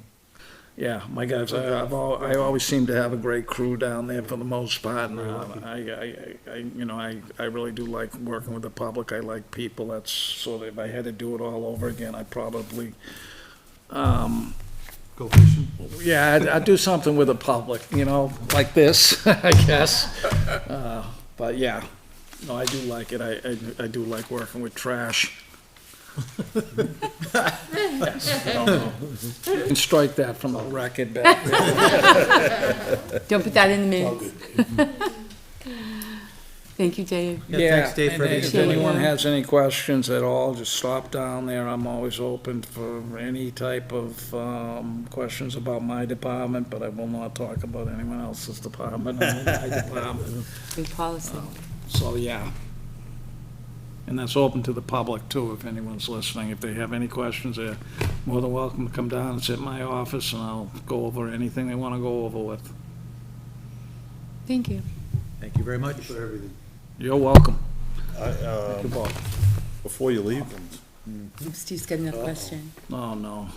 the cash receipts policy, didn't you say that Dave had some input on that? Cash receipts policy. Okay. Well, that's our next topic, if you're done with your waste management. Okay, we'll go with Want to it. sit tight for a few minutes? I'm on a roll, I'll go with it, sure. All right, so we'll move on to the cash receipts policy, so Ms. Kleiner, go ahead. So, I think, the first concern was that we have people that work part-time that are at the transfer station. You have a lot of movement, you have a lot of people coming in, a lot of people going out, this is, and we are in an age where not everybody has a landline phone anymore. I don't, I don't either. I mean, right? I do So- not, but you're old. A lot of people have gotten away from having their phone numbers printed on checks or giving out their cell number to, so the concern was that the policy stated that you had to require a phone number on a check, and if an employee did not adhere to the policy, there could be disciplinary action. We don't want to do that to our employees when a resident refuses to give a phone number. So what could we use instead Fingerprints. of the phone number? Fingerprint. Plate number off the car. What's I the don't think plate we're number? allowed to We're use not plate allowed to use numbers. plate Just number. look up a plate number. Can't look it up. This is something, why? It's against the law. It's against the law to You run can't it. use you can't use the Department of Motor Vehicles system. So we get a to plate you look don't up never something. find out who it belongs to. It's against the law. I think requiring the two, and I got that wrong, so my apologies, to the select board. I misunderstood what you were saying. I think the original intention was you wanted two proofs of address. I went back and I changed that in the policy. I would say any resident can contact town hall anytime, just an email, phone call, whatever, and ask us for their property record card, Is there a and possibility, that's proof. That is proof they live in Litchfield. if they don't want to do that, right? Can't you just say then we can't take your check, you'll have to give us, But they can't give cash there. no, but they can give credit cards or We don't Venmo. do credit cards at all. No Venmo. No? There's no credit cards, there's no Venmo. Okay, All right, So. I forgot. mean, I think ideally, the solution here is to get something online that They they could pay could and submit, submit a receipt, yeah. right, get a receipt and show the transfer station agent the receipt, like, you know, That they're prepaid. that they paid. Then let's just do Venmo. Yeah, Can't. I mean, them, That's more work for you guys, and we already just talked about how, Well, opening up, having the town website take transactions is another set of steps we have to go through. yeah. And we already, there was a lot of complaints about the cost of the website. That's gonna increase it because we gotta bring in a, transaction to do it. So, I mean, it's definitely an idea. I mean, people don't like to stop here and pay, they can stop here and they can pay Donna and she'll give them a receipt. Right. To go down, but I mean, that's 2 stops, I mean, I get it. Well, then give us your phone number. We're trying to make it as easy as possible for our residents. I think, While, but I do think Stuck in the middle. they are, and usually that's it's not not gonna Dave happen doing anymore. it. It's a young kid do it at the gate or somebody else at the gate, and if the resident's yeah, gonna be. people, Phoebe, he'll handle it. you know, a license is a 5-year window. I don't like it, because it's a 5-year window. I like the registration, or I like a current, a tax bill. That always works. That's at least within a year. That's probably the closest we're gonna get. I not bad. haven't been able to think of anything that I can get any closer than that. your property record card, it's current, What's that? your property record card is current. Yeah. It says you own that house. Yeah. And do we Yeah. really care if they live in, if they own property They in can value use it, Litchfield, yeah. they should have the right to dump in Litchfield. See, the other thing They're is, paying taxes. the sticker on the window, and this would be way too much work, could have a number, and that could be tied to a record. It could, so that was Oh, that's a discussed. really good idea. They have the right to dump the trash if trash is generated in Litchfield. I have had problems with people who have owned property in Litchfield and have lived in Londonderry and have brought material from Londonderry I don't know how you into enforce it. Litchfield stating they have a Litchfield property and they pay Litchfield taxes. And I says, well, the property is generated in Londonderry. And it's How do you know prove that? he told me that. Oh, wow. That's, can't help that. Well, that's called, never mind. Yeah. So, yeah, and not in all cases, it's Why- where it's generated. Why couldn't we just go back to valid stickers? Yeah, that's what it was. Right now, I will say, and I'm probably biggest fault too, my sticker, I have 3 cars since my last sticker. I don't have a sticker. I know I'm a different person in the sense of. Your face is a sticker. Well, yeah, it's pretty much, everyone knows who I am, but the thing is that I think the only way to do it without having to force people to bring other identifications is to have the vehicle tagged with a valid Sticker serial within number. a serial number Right, that's tied that to is the record active. card, but that's a lot of work. But, And that- okay, that- but how does that really solve the problem? Because if 'Cause now we you're have a rec- dropping off a mattress, that's $20 if you, or whatever it is, Right. Dave.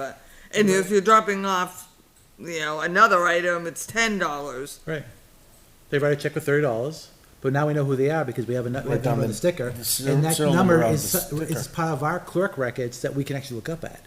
We can go actually look what that number is and go figure who the owner of that Like a number dog's is. license. Yeah, Now like a you- dog's license, yeah. Yeah, but they don't have that now. No. No, we'd have to implement it. So you're gonna make everybody have to come in and get new stickers. Why not? And you would have to change stickers every year, which would be a very, very, Well, it's the only way to control. and I it's don't the only know way to how you control would the do problem, I that. guess. I don't know how you would change people's sticker every The year. problem with this whole conversation, we're trying to accommodate people who refuse to give us a phone number. Right. Yeah. So Why why are are we we accommodating accommodating them them? at Why all? don't we accommodate the people working at the landfill? Send them home with their I mattress. actually, home with I themselves. actually Because thought, what Kim's afraid is if we send them home with the mattress, it's gonna end up on the side of the road. I actually thought it was feasible to come up with an option, if they don't provide a phone number, to give 2 proofs of Litchfield address. Right, we, An electric And that's, bill and that or. will was the take way a- I Who's going wanted to to the dump change with it. it though? That's the problem. They're gonna get there, not know. we they take a need it, and water they'll bill, go a back and current get it, water so bill, we why take do it at all? anything that's current, we will take it with an address on it, the To mattress. Bob's they'll want point, their- send them their- packing. If you don't wanna do it, then you need to go back. and- If there's a Either go to concern town of- hall and pay cash or pay there, we'll give you a receipt and come back. Thursday, I went down Woodhawk, Mm-hmm. and somebody had decided they weren't gonna use the trash, and they had emptied a huge pile of garbage on the side of the Right, road. that's been the concern, that people are gonna start dropping stuff on Exactly. the side of the road. Yep. We've had it happen, and then you're Yeah. paying highway Hillcrest used to be crew to littered go with it all pick the it time. up. We'll open an address in there someday. You get 'em. Yeah. No, I All think I I know agree is with I you, had to it's get just, so I agree with Bob, we, you know, at Wasn't the end of the day, happening. we're asking for a simple thing, we just need to be able to figure out who you are, and if this check bounces, we need to be able to contact you, right? I don't think people are purposely bouncing checks per se, you know? No, How many I don't bounce think checks have so we had? either. In Litchfield, I think it's more of a convenience thing when they come down More there than and they're I thought. surprised. It might be more of a Really? communication thing than anything else. So last When they year show up they with the had mattress on a 19. Saturday, stand in line, and then they don't have a check That's- with them. Cause they didn't think they'd pay. Significant. Because they're not aware of it. It's, you know, they're not looking at the signs. We tell everyone who comes in, we have a sign made with all the fees on it. We say, take a picture, take it home, put it on your your refrigerator. Hey, we wrote it on the Anywhere, wall you'll have it. in the garage. Ours is, your schedule was written on the wall in our garage. Yeah, So that, so we, It's on the You website, go and you it's on your look and you know operations what's going guide, on. it's all over the place, but, Yeah. people are gonna be people, they're gonna go down and try to take care of their activity and not consider what they need to go there. It- I mean, I'm fine with them telling, you know what, I'm sorry, we can't accept your debris until you do this, and if they're not willing to accept it, they'll be mad, they'll come to us and complain, which well, is- when they don't have a check, we do reject them, obviously, when they don't have a way to pay. But So when they could either when give their they do phone have number. a check, and they sit there and vehemently, Stubborn. say they're not going to put their phone number on the check. And we've had people actually roll their window down a little bit and just tuck it out and drive off and leave it there on the ground. Yeah, Also what are had we gonna people with do? the wrong phone numbers. Well, yeah, I make up long phone numbers. So all it's, the it's, time. it's gonna happen, and it does happen. Not too often, but it does happen. I mean, I hate to create a policy that makes it more difficult for our staff, which is problem one, but I also don't wanna have our residents not be clear what they have to do too, so. Not that they're gonna read this well, you policy. could give them the option of putting it on the check or go home and get to. Take a picture and create a wall of shame. Well, we give them the option of going to the Post it town on the hall and paying website. cash at the town hall, but in a lot of the cases, the town hall's not open, so that's not an option. Sometimes it is, sometimes it's not, but Saturday, it definitely is not. Do you think if you were taking credit cards, that would solve the problem? No more checks, credit card only? That means they're gonna pay a transaction. I don't know how big the problem is, I don't know how big the problem is. Transaction fee though. She said 19 last year bounced. 19 bounced. How many checks do Or you think you 19 take? bounced with phone numbers or 19 bounced without phone numbers? I mean, 19 bounced. But is that, was that they dump were related not- or was that tax I mean, related? that's everything, that's all, That's not- that's all. yeah, So, so I I. How many would checks be- does- I- does he At the take? Transfer station. How many checks does he take? About, 1,000? How many checks do I take? yeah. In a week, how many do you turn Oh. in? 19's probably a small it's, percent of the amount that you take, right? I take, 10 or 20 a I'm week. taking in right now, I'm taking in about $1,000 worth a week, so Average fee. average Wow. to $10 a check on, You're taking a lot of checks then. yeah. It's taking a lot of checks. 19 isn't a huge amount. Right, yeah, good point. The Yeah. percent of the number of checks is not. About 1,000 a month. We don't, Sounds we like we he don't has, know, revenue those problems. are the checks that have bounced, but not the Not all checks of that didn't have That's not all the, of the telephone number on them. I would have to see that, to see if it's actually a problem of concern or just. Are we making a big deal out of a with small the- issue? Exactly. And with there are But I do think ways we to should find remove the the fired person. line from It the is, cash yeah. policy. You It's can find gone. anybody. That should be totally gone. That should be It says, totally it gone. says may now, doesn't say shall. Get rid of Well, the let's say people. we're not gonna. Is this also, one question I have, is this a townwide policy or is this just a transfer This is station? townwide. Townwide. Oh, it is? Okay, Yeah, that's, it's not that's just- it's not just transfer interesting. related. That's Anything interesting. taking- Anything taking any kind of transaction by a check or Yeah. cash, it's gotta fall. Okay. Yeah. I So I would find it, say his facility is not the only facility that has had a check without a phone number.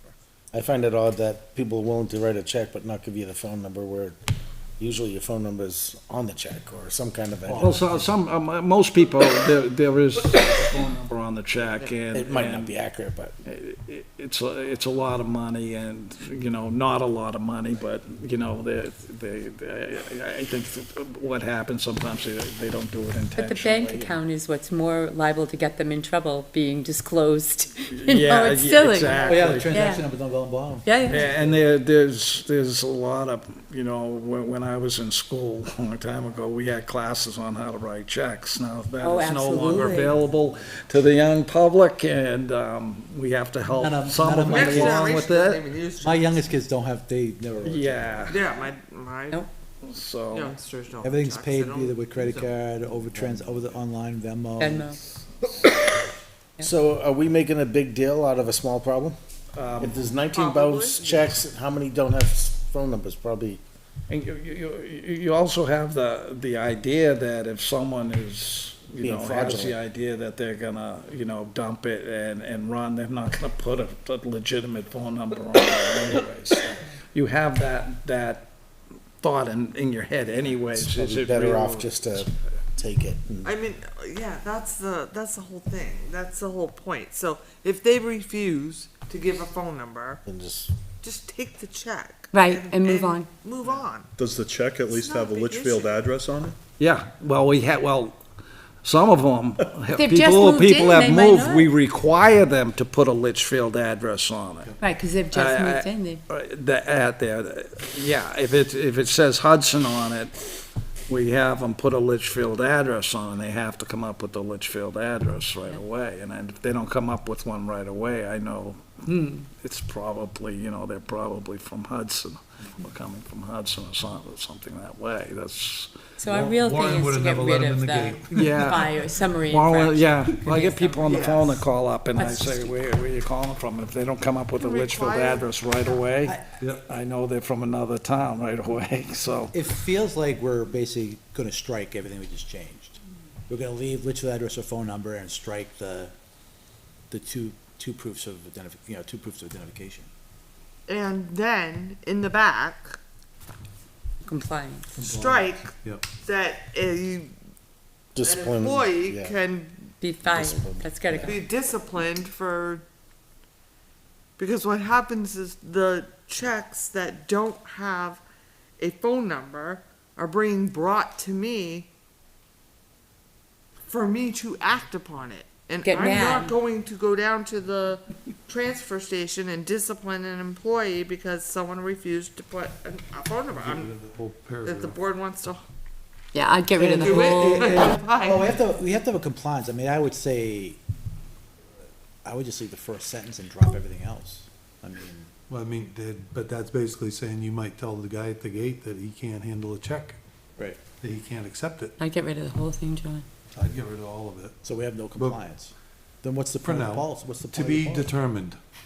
What's the point of the policy? We have no compliance. Policy gives them a guide on how to Gives- handle it. Yeah, gives them the guidance.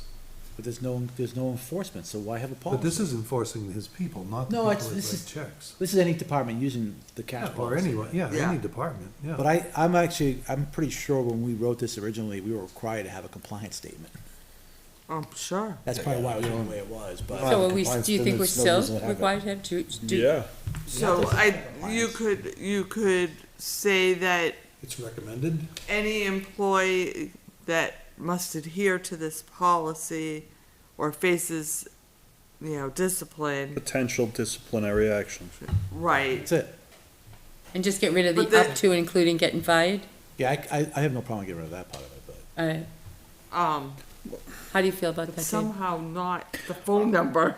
You know what the problem is if somebody did something egregious and somebody physically stole money from the town. Well, that's why, Well, see, that's why you this have is the also the cash, this is also cash. This is what, piece. if you're caught pocketing cash, you're fired.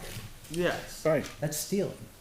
Not taking and putting a number on a check is not It's a, not. not a not a theft. I mean, you want to make sure they That's how it was signed originally it. written, it was because of the Well, theft. actually, the policy was sort of kind of brought on by me long It was- time it was all ago out to of- protect my workers. But it was also because of the Horace Seymour thing, that's when it got started. Yeah, it was probably right around 2008, You yeah. realize we had no financial policies at all, no guidance, and we Right. started writing all these policies to deal with the Horace issue. And you were asking me, and I said, I have no idea. No, yeah, probably. So I think, yeah, that's probably right around the time, it was probably 2008.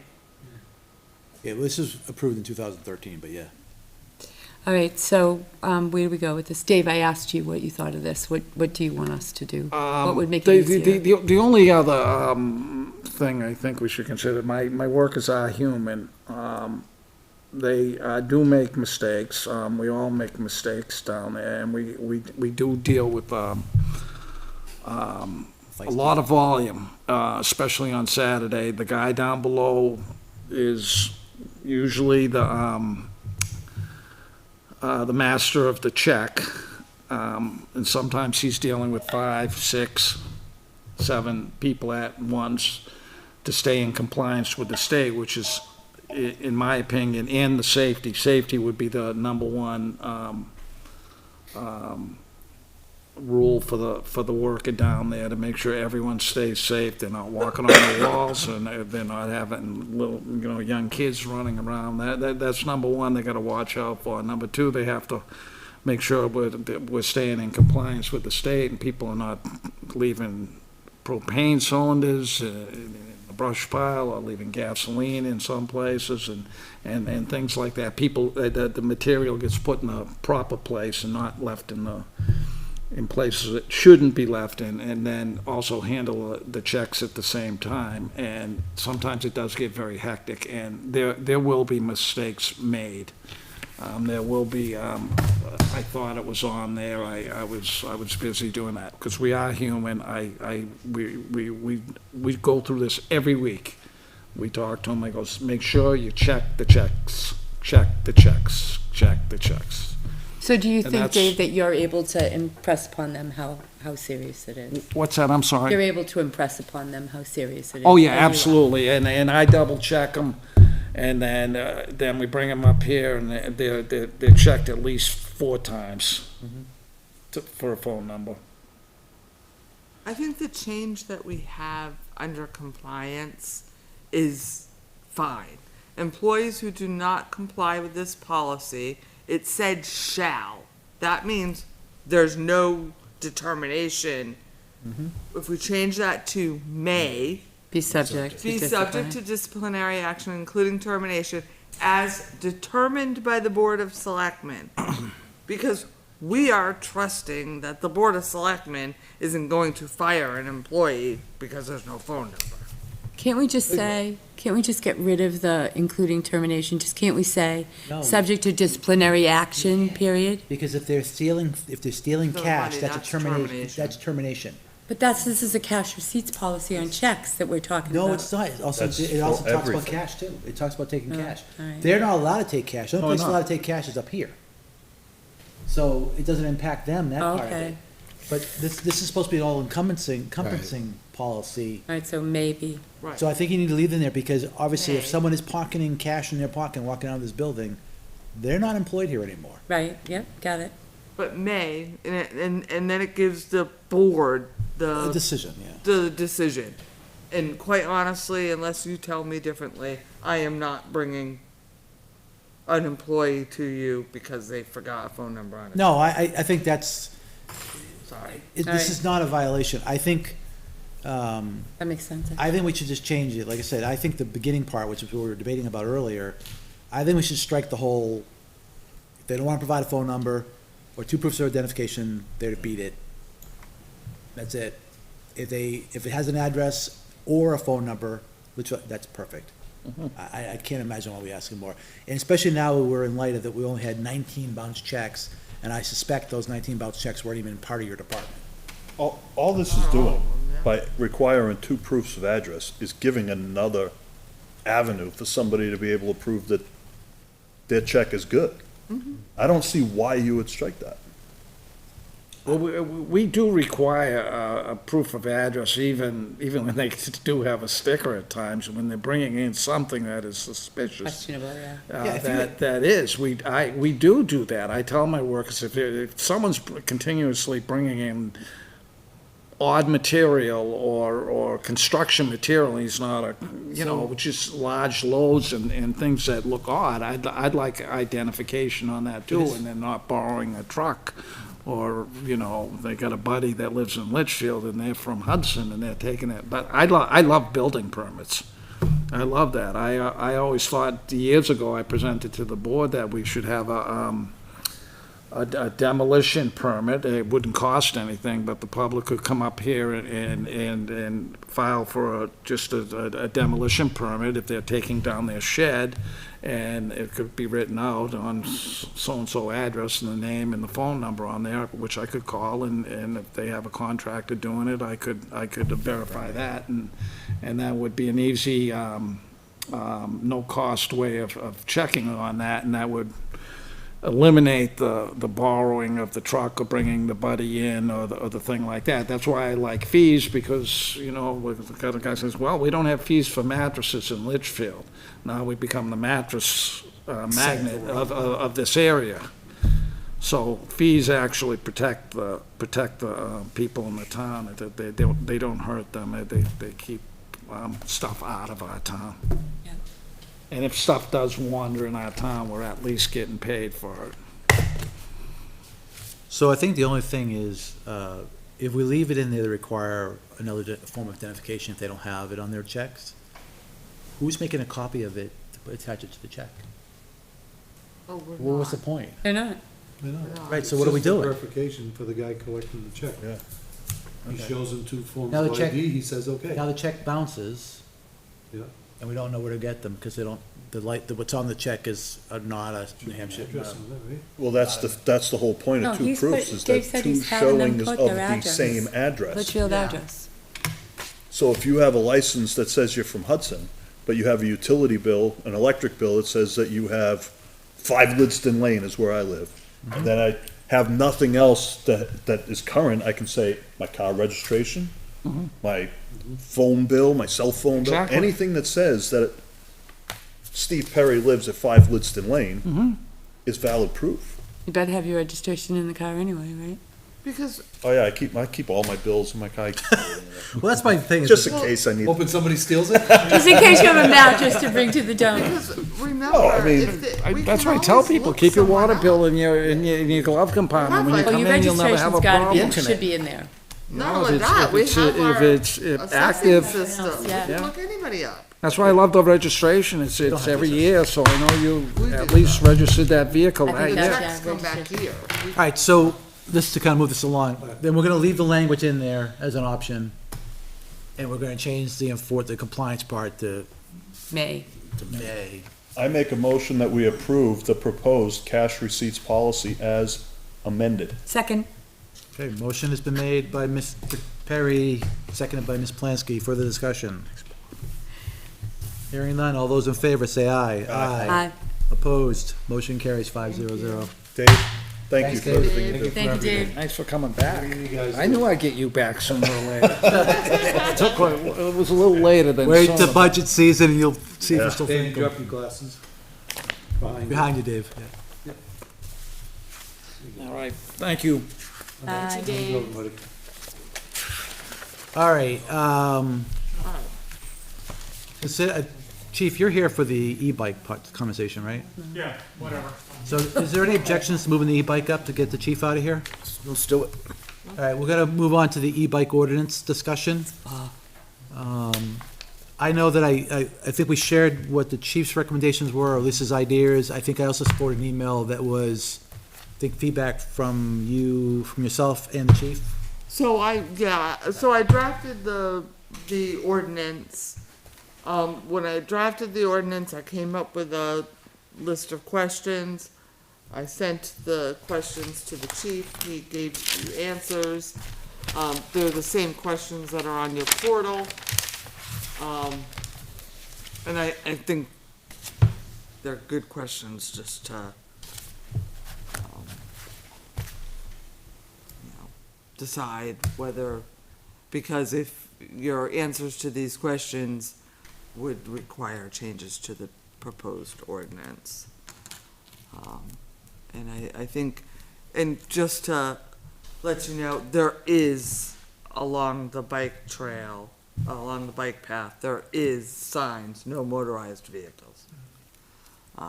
So, How many do we have out there? Any idea? the road agent said there are at least 10 Signs. signs. But motorized All is, along is that gas propelled or electric? Any motor. Motorized. Motorized, Then motor's how- a motor, can be electric, can be gas. I got it, but we have a bunch of, I mean, lately of late, I mean, I was walking down Albuquerque today, I must have been passed by a dozen electric scooters. There's a ton of kids, and they were all Tons. scooting around on Dara Pond. In fact, the chair of you were there, she went flying across the field, because they were going in between people, and they were going fast. And then she asked them to walk the bikes off, and to please not bring them back, there was a lot of people there. And, next time she turned her head, and back they came. I was talking to our police chief this weekend, and I mentioned I was driving along Albuquerque on Saturday. Now, mind you, I was doing like 36, 37 miles an hour. I was passed by 2 e-bikes. Yeah. Yeah. On the bike path. Yeah. That's dangerous if people are walking. Yeah. I And mean, they- if they can do that speed, they probably shouldn't be on the bike path, is my point. But how old are they as well? I mean, Well, that's Well, our that's the- concern. they don't that's- need a license, but they don't need a license. But they shouldn't be on Scary the enough road. to I mean, say. Here's the other thing, like, They I shouldn't would, be, Three, they it shouldn't be costs anyway. I would Don't have a expect driver's license. every kid I saw today They don't make them get was it. under the age of 13. Right. Yeah. Parents don't want them on the street. Nobody said that they But were that able can- to that can handle be- 35 miles an hour, you know? I mean, that can be policed. So e-bikes, again, according to the classes, if they go over 28 miles an hour, they're not supposed to be anywhere. They're not supposed to be on roads. Anything that goes over 28 shouldn't be, by RSA, shouldn't be on the road, shouldn't be on a bike path, shouldn't be on a trail. If you have a bike that goes that fast, it's supposed to be used on your private or, private property. Period, the end. And who wants that? That's a class 4, right? That's a class, I don't know if they call it a class 4, but it's over, Yeah, it's a, effectively, that's what it is. no pedals, it's not an e-bike. It's considered a moped, motor-driven cycle, or an electric motorcycle. Right. And those are the ones that typically can go So- in excess of 28. And then one thing I found today, and I apologize, literally just found it now. I started looking at it the other day. It says, within New Hampshire, devices known as electric scooters are officially categorized as motorized scooters. Usage is restricted to individuals at least 16 years of age, and these vehicles are supposed to be capped at 20 miles an hour. Typically, these motorized scooters are not permitted on sidewalks, bicycle lanes, or rail trails. They're supposed to operate on public streets, but again, you're supposed to be 16. And these kids were not. So, and that's something that I didn't, and I apologize, I didn't address it when I first did my first round of whatever, investigation into this. So I don't know if we want to address that in there. Yes. Probably should, yeah, to a line.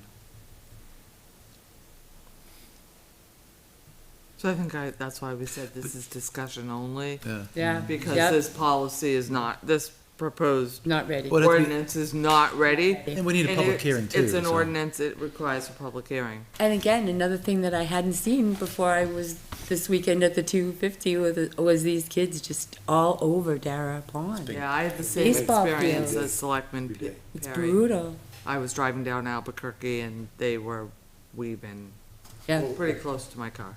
Yeah, and then the tough part is they're doing the speed limit or exceeding, and it's not like a bicycle where you could safely pass it. They're keeping up to you.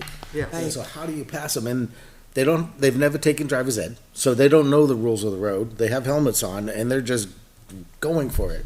And it looks like fun, but it's dangerous. I'm trying to Well, remember. not necessarily a Litchfield problem, but just as scary. Yeah. I had The one I, two that one was night during Melissa on Hoffman, 102. but I stopped him and made him, but he was by a different Alver. kid. That was a different kid. And cars galore all over the place. Hmm? I was scared. You don't want to hit anyone. Yeah, we're only having one. Why are you interrupting it? Trying to conduct a meeting, apparently. Somehow a meeting about broke. So the issue is realistically, what do we do? right? How do you enforce it, too? Well, that's, That's I used next my problem. mother's That's where I voice. was Does kinda that- turning does this, that what mean do I we have do? to- I used my mother's because we voice. can write anything we wanna write. It doesn't mean that, Anybody can do it. I mean, Right, and yeah, but it's gonna be difficult to catch everybody, but if we start enforcing whatever ordinance you come up with. Yep. And enforce it and, start with education at first and, hopefully just curb it a little bit. We're probably not gonna stop at 100%. We're not gonna catch every offender, but that's not the idea. We wanna reduce it and, as much as we can, so nobody gets hurt or killed. So maybe with education, our SRO officer could probably bring some of that to the school. Yeah. so Wow. for clarification, you said over 28 miles an hour isn't allowed anywhere. Anywhere, private property, done. And we know So that they're what out if they there. go under 28 miles an hour? Well, it's if it has the Well, capacity. so it's Capacity, the yeah. machine itself, right? It's not like a car. Some car can go 160, but as long as you only do 55 or whatever, you're fine. Yeah. These are, once they're, have such power, that they can go over 28, they're no longer allowed on the road or on trails or whatever by RSA. Yeah, so there's multiple classes. The Class A is pedal assist, no throttle, up to 20 miles an hour. So it means as you're pedaling, the motor's helping you, but you don't have a throttle. You could have gears. I can tell you, I haven't seen any of them with pedals. Yeah. The second one, There's a few I've seen pedals, some but They're out, older they're out, people, yeah. Older people. Class 2 Right. is The one who pedal did and run Let's away say, from me. the ones that we're talking about currently do not have pedals. So the Class 2 is pedal and throttle up to 20 miles an hour. So the Class 1 and Class 2 only goes up to 20 miles an hour. One has a throttle, one does not. Class 3 is pedal assist, and that goes up to 28, and Class 3 are not allowed on roads. Class 4, I don't even think they call it a Class 4, they call it it's not an e-bike, because it doesn't have pedals. An e-bike requires pedals, and then if it doesn't have pedals, you're required to have a license, registration, or insurance, or we're in New Hampshire, so that's optional. But that's a moped, motor-driven cycle, or an electric motorcycle. So the kids zipping around town that don't have pedals, that's an electric motorcycle illegally driving on the road. But bottom line, though, is the bike path in Albuquerque says no motorized vehicles. That means any of these classes can be on the bike path. Right. But is there an ordinance supporting that or is there just a sign? Well, that's the It's question. just Is this a sign. sign? I couldn't find a bike ordinance at all. I That's the could not question. either. Yeah. So that's the first problem. We have a sign we can't enforce because, well, it's signed. You can't. It's a find sign, you word can for the enforce sign. it, but, If it's posted, we can enforce it, right? yeah. No. Unless it's So more. who authorized the signs to go up? And when were the signs originally put up? Bob Leary was a chair, and I bet he did it. No, I think it was before him. I think it's been up there. It's been up there since for a the while. bike path. Yeah, it's been up there a long time, I'm sure. I'm kidding. Yeah. God knows who put him up there. I'd probably look into when the Pepsi project happened, Why? because that's when the rest of the bike path was finished. I was just gonna go look through our notes and see if I can find anything, but. Pepsi project was a whole God for thing that AI. sponsored that and gave us money. Oh, I Put up a thought the gazebo. Pepsi project did the gazebo. Gazebo, Yeah, I thought it was the whole thing. no, I didn't think so. no. Wasn't that much money, was it? I can tell you, we didn't come up with the money ourselves. How's that? There. I thought they gave us like 400 grand. Wow. I didn't know it was that much. I know what we're gonna do is we're gonna irritate a lot of parents. We are. Well, it certainly is, because they're buying their kids these things, thinking that they're being good parents, giving their kids an outlet of fun. But they're causing chaos, is the To me, problem. it's no different than when we were younger and we had like the YZ-125s that had an electric motor and gears, and you knew you're not supposed to drive those on the road. So what's the difference? Because this has an electric motor and not a gas motor? It's still, Yeah. it's a motorcycle.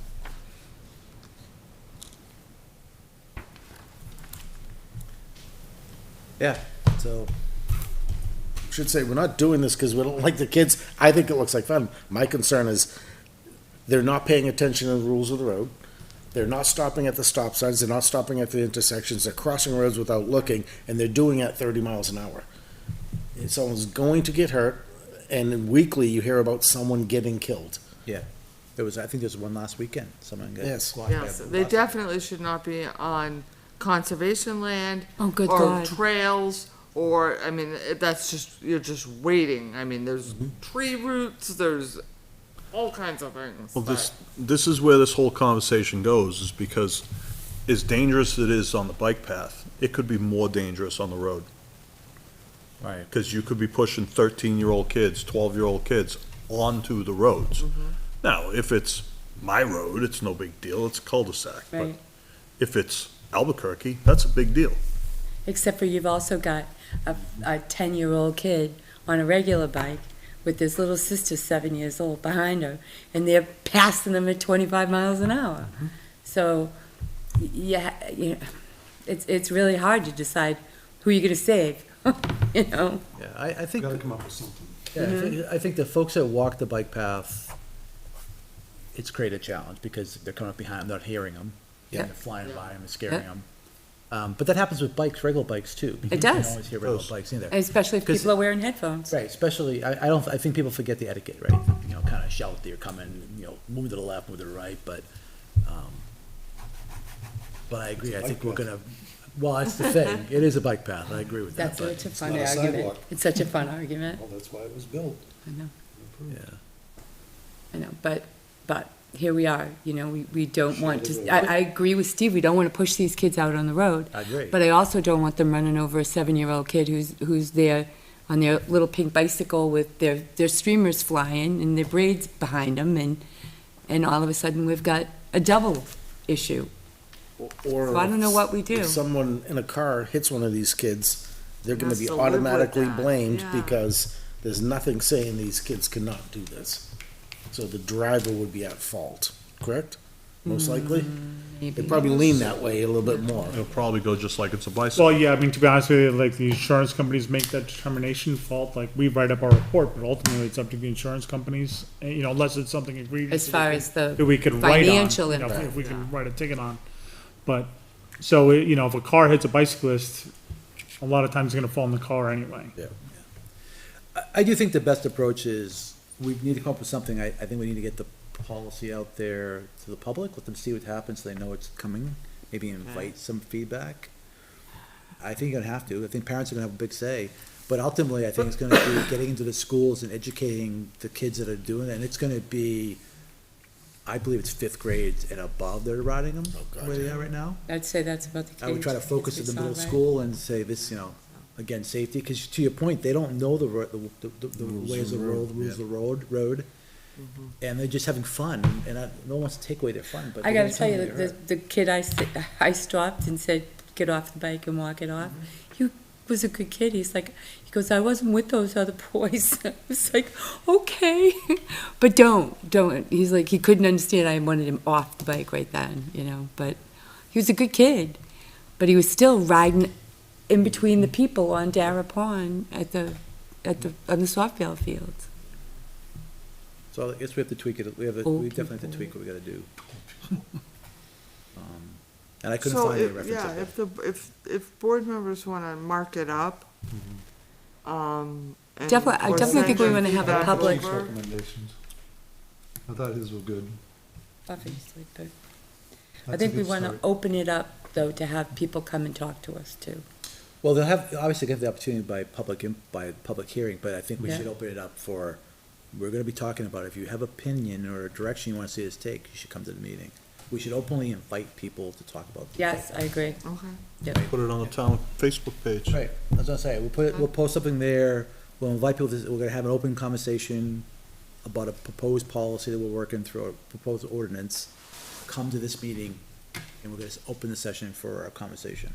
Okay. Yeah, it's a good idea.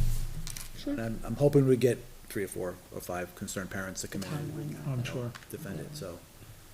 In the end, we have to do what's in the best interest of That's the right. town, Right, no matter what. right, But it the greater- still the doesn't greater hurt to good talk to versus the small people. good. gotta talk to people. Safety's number one. But I also don't think, some parents, you know, parents who provide the bikes to the kids, I don't know if they realize what's happening away from their eyesight in some cases. And that may be part of it. I mean, kids are gonna be kids, right? I mean, when I was a kid, I had a 3-wheel ATV running around town, it was like crazy.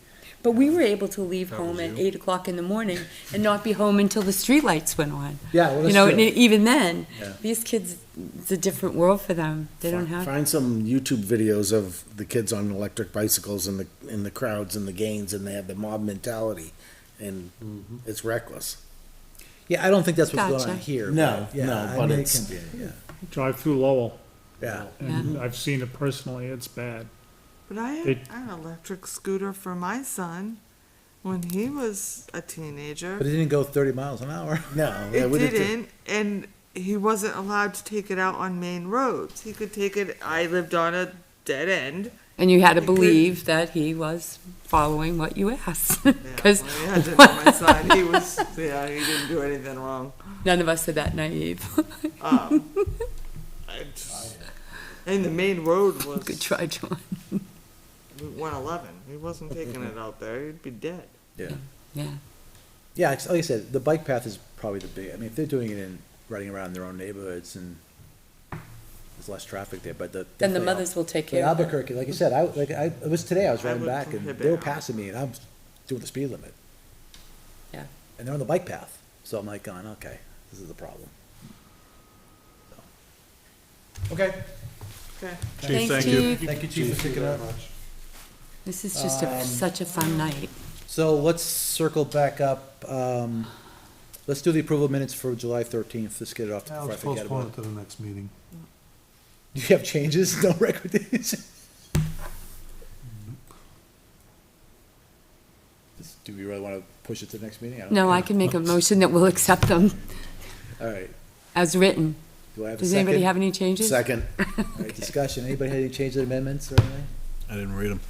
I read them. I slipped on these. I gonna did let it the Reader's pass? Digest version. You told me I had to do it on Sunday. I did on Sunday. I know, I fell asleep. All right, all those in favor Jesus. say aye. Aye. Opposed, abstained, I'll abstain. 401. All right, wage scale discussion and updated personnel plan. That's the third reading, but the wage scale was what we've been waiting for. The wage scale is what you were waiting for. Yep. No, we weren't. So in a nutshell, what I want to be particular in what this is. This is not taking a person and comparing it to another person in another municipality. The purpose of this study was to send it out to see if our beginning and ending scales were, to market. So were they to beginning to ending scales what other municipalities had for the same like jobs? What we found is, and what the data shows, and we could only take information that we had submitted to us. It went out to all town managers, town administrators, but obviously it's a survey, not everyone responds. What it shows is our beginning wages are generally comparable to market, that beginning step. Where we're losing is through the remaining. And so by the time you reach the top step, they're not comparable to market. Several reasons for that. A lot of towns and municipalities give a step and a COLA, or step and a merit. So people's salaries in other municipalities are rising faster than ours are. Because we're usually 2%, right? That's it, right? It's, it's a stop. That's that. So there are some jobs that stood out in the survey because their people are making much more by the time they have any type of years of service, right? This did not surprise us. It's what we thought was happening. But I also want to be very careful here because we are in one of the biggest budget crunches absolutely the worst budget year since I've been here. I mean, absolutely. Including living with the default. Yeah, I Agreed. mean, Agreed. so. Try getting it twice.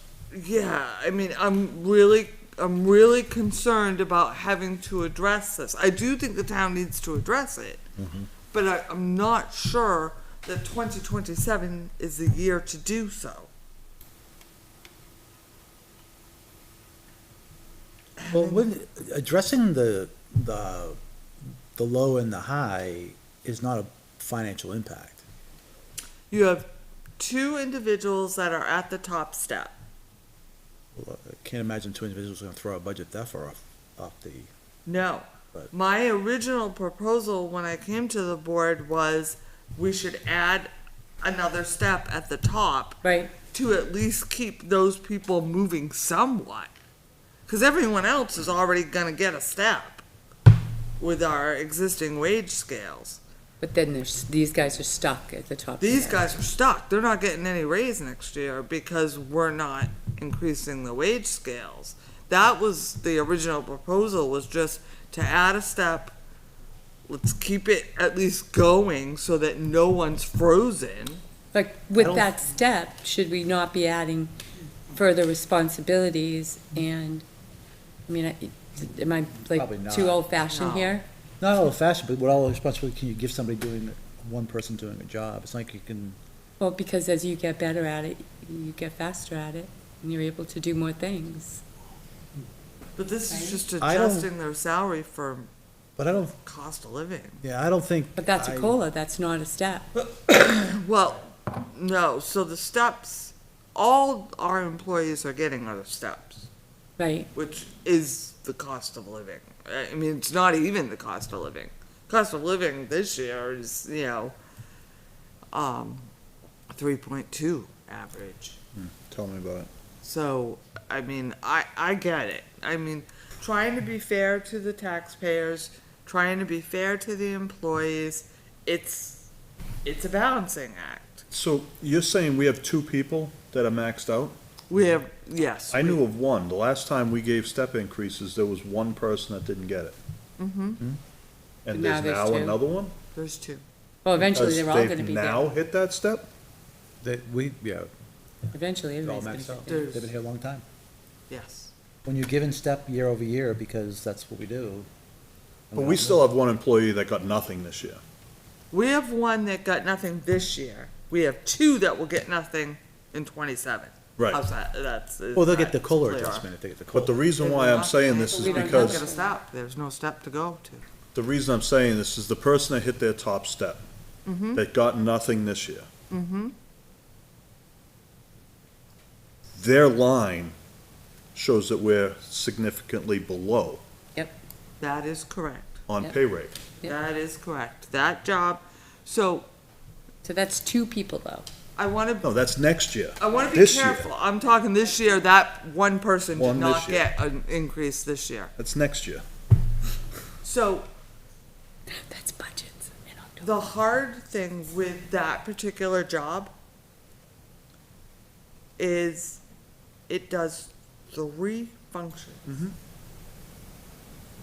So that It's that an job assessing step already clerk. has increased, Yeah, right? that job has so much added on to it, right? Whenever we need something done, it's that job that gets, they'll do it. Probably need to modify the job description then. And add those Added on things, just like I'm responsibilities, but person- saying. not But account the for the person's doing it, Yeah. fine, right? It's just, it's got like 3 functions to it. So we added on responsibilities, but did not account for it Well, we did, at the time. cause it was already increased. Well, we didn't change the job description and job responsibilities to kind of, Yeah, when the board, when we put in the wage plan in 2023, the board gave that person an increase, that position an increase. But On a they step. moved it to the top of the steps, which meant The maxed out, yeah. In 2025, they didn't get Okay. a wage adjustment. 2026, no wage adjustment. You know what I mean? Because they put it at the top. That's the problem when you put, but it is under market. So you'd have It to is add a under step market. every year for this person, unless we add 3 right now, which is silly because we don't know what the wage is Well, gonna no, be you next just, if you add one step, every year. they'll get it.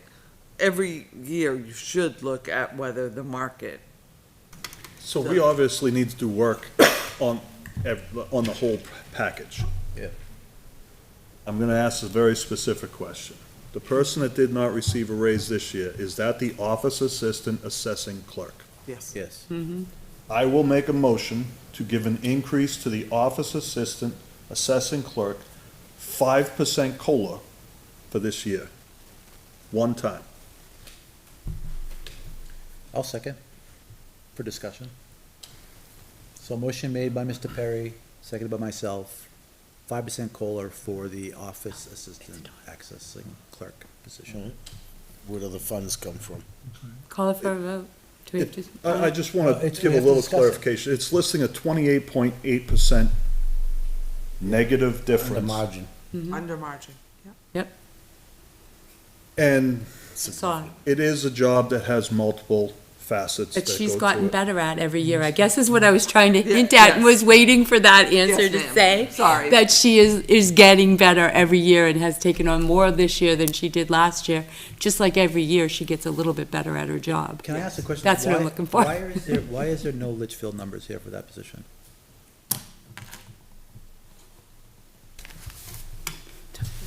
Litchfield. I'm looking at, it's the highlighted one right there. There's nothing in the Litchfield column for what grade is that position? That folder. What's the step, what's the first step and what's the high step? Thank you. But what's step one's rate and what's step eight's rate? What does 5 bring her to? How close? I thought it was. Oh, I'm looking at it, I'm looking They at all have it, them. looking at this one right here. Yeah. Where are you? Yeah. I'm looking at this one right here. I can't I see don't it. see it, see it, it's not right here, Open it. there's nothing there. This one? Is that in here? Way down in there, yeah. Wait a minute. So on this Go one, down to the- If I go to this one There's maybe, no folder. no? It's- Yeah. that's- No, I'm on the same page, what page is? We're See, all I'm over the on- place today. Yeah, right. 20, I could've 26 sworn wage they grade all had analysis, wages. analysis and recommendation? I don't have colors. Oh, I'm in the summary, so, okay, wait a minute. Summary. So I'm in the summary Oh, page, okay, the summary yeah, does yeah, not have wages, and that's why I'm looking at, because I'm looking at the summary, so I'll like through and I'm Yeah. going, there's no That one? numbers in I it. got it. Yep, Thank you. Where's the and you gotta scroll down quite a admin bit. office assessing clerk, 2009 to 63. 2470? He was, that's under analysis and recommendation. I'm on the summary He was on page. the summary tab. So I'm on the summary I'm on the tab, summary tab. yeah, line item 9, which is the highlighted administrative yellow. assistant TA. That's sorry, Oh, wait a minute, that's not what, That's the- yeah, no, that's that's right. not the one. yeah, got it. I got the wrong clerk. Oh, that one. Yeah, I was wondering why they did that one too, but, Okay, all right, got you now. yeah. So, You're talking about the office assistant assessing clerk, right? Yeah. correct. Yeah, I was Yeah. on the Grade wrong line. 4. Yep, So it's a 14% difference. Right, that's the difference. between Yeah. those. so it is 14% and we're going 5 I mean, that, with it motion. has, From the New Hampshire average, it's 28.8% below. Make her grade 5. So Because we need to redo the whole thing, so this was an easier way to do it. Okay. correct. And, because I don't know what a grade 5 is gonna do to us for next year. Grade 4. Okay. Pass that. Grade 4. Essentially, I'm asking for $1 an hour raise for this employee. You're shooting the stars, buddy. It's a bottom line budget. The money's in there, in the budget this year. Well, I mean, you're gonna, that position is in the selectmen's budget. If you're over on the selectmen's budget, which you're not because we haven't used all the training money, So you're be fine. are we gonna alter Oh. grade 4 right now? No, I'm giving a 5% one-time COLA. Okay. And it's been second. Okay, Can I'll yeah, make- I did, okay. Okay. And it's not changing the wage scale at all. I'm just Make an trying to amend- see Can I where it make an goes. amendment to that now? Is it I'd retro? like to amend it to be retroactive to April 1st like everybody else's. Okay. I'll second that. All right, so, You have to vote on the amendment. yep. Motion to amend to be retroactive back to April 1st by Mr. Perry, seconded by myself. All those in favor say aye. Aye. Motion the amendment passes 5-0-0, so back to the main motion with the amendment. Further discussion? For 5% COLA retroactive to April 1st? Yep. Okay, all those in favor say aye. Aye. Opposed? Motion carries 5-0-0. No changes to the wage scale, we're Changes. leaving it Okay, as is. yep. We realize we have Work things to do. we've got to deal with. Because next I'm year, not it's- proposing that 2027 is the year to do it. I'm sorry. we're still in 2027, we're still gonna have one more employee But that's sitting That's, there. that's She'll next be year's at the problem. top, she'll be, Well, it's October's She'll be problem for frozen. budgeting purposes. Nobody isn't it? might get raises next year, depending on what our budget is, so that's next year's problem. Okay. Okay. yeah, I mean, I don't know if I'd push it to next year's problem. We gotta figure out somehow to address it. No, but- no, no, no, we need to actually adjust this scale to try to get it within reason, and then decide on action. But I'm just saying, as far as worrying about somebody hitting the cap next year, we should have this done before next year. Oh, yeah, yeah. So We that, should be going that to the problem budget should with take it. care of Okay. itself. Yeah, I Okay. thought you wanted to carry. That's all I mean by I mean, it, that's Okay, next yeah, year's I'm problem. like, because Significant to me, issue next year is fire like coming right up. If you look at the fire department, on call Yeah. or not on call or whatever, if you just look on call to on call in other municipalities, you've got an issue. So, but it's a bigger conversation, and we gotta figure out what that price tag is and how to, I think it's always better to try to work things in over time, so it's not a large increase Well, to where we our have, taxpayers. where we have our, we can't fix it all at once because of the, I don't think you can. well, we're already looking at everything that just came in tonight. Shit, we're already past the tax Right. cap. We're already past the tax cap. And we haven't even looked at the department budgets yet. And not that people had increases because of the town budget this year, because town budget was essentially, flat. But they had increases because of the school, and they had increases because of the revaluation. So, See, the problem in that whole, that's the reason why it occurred.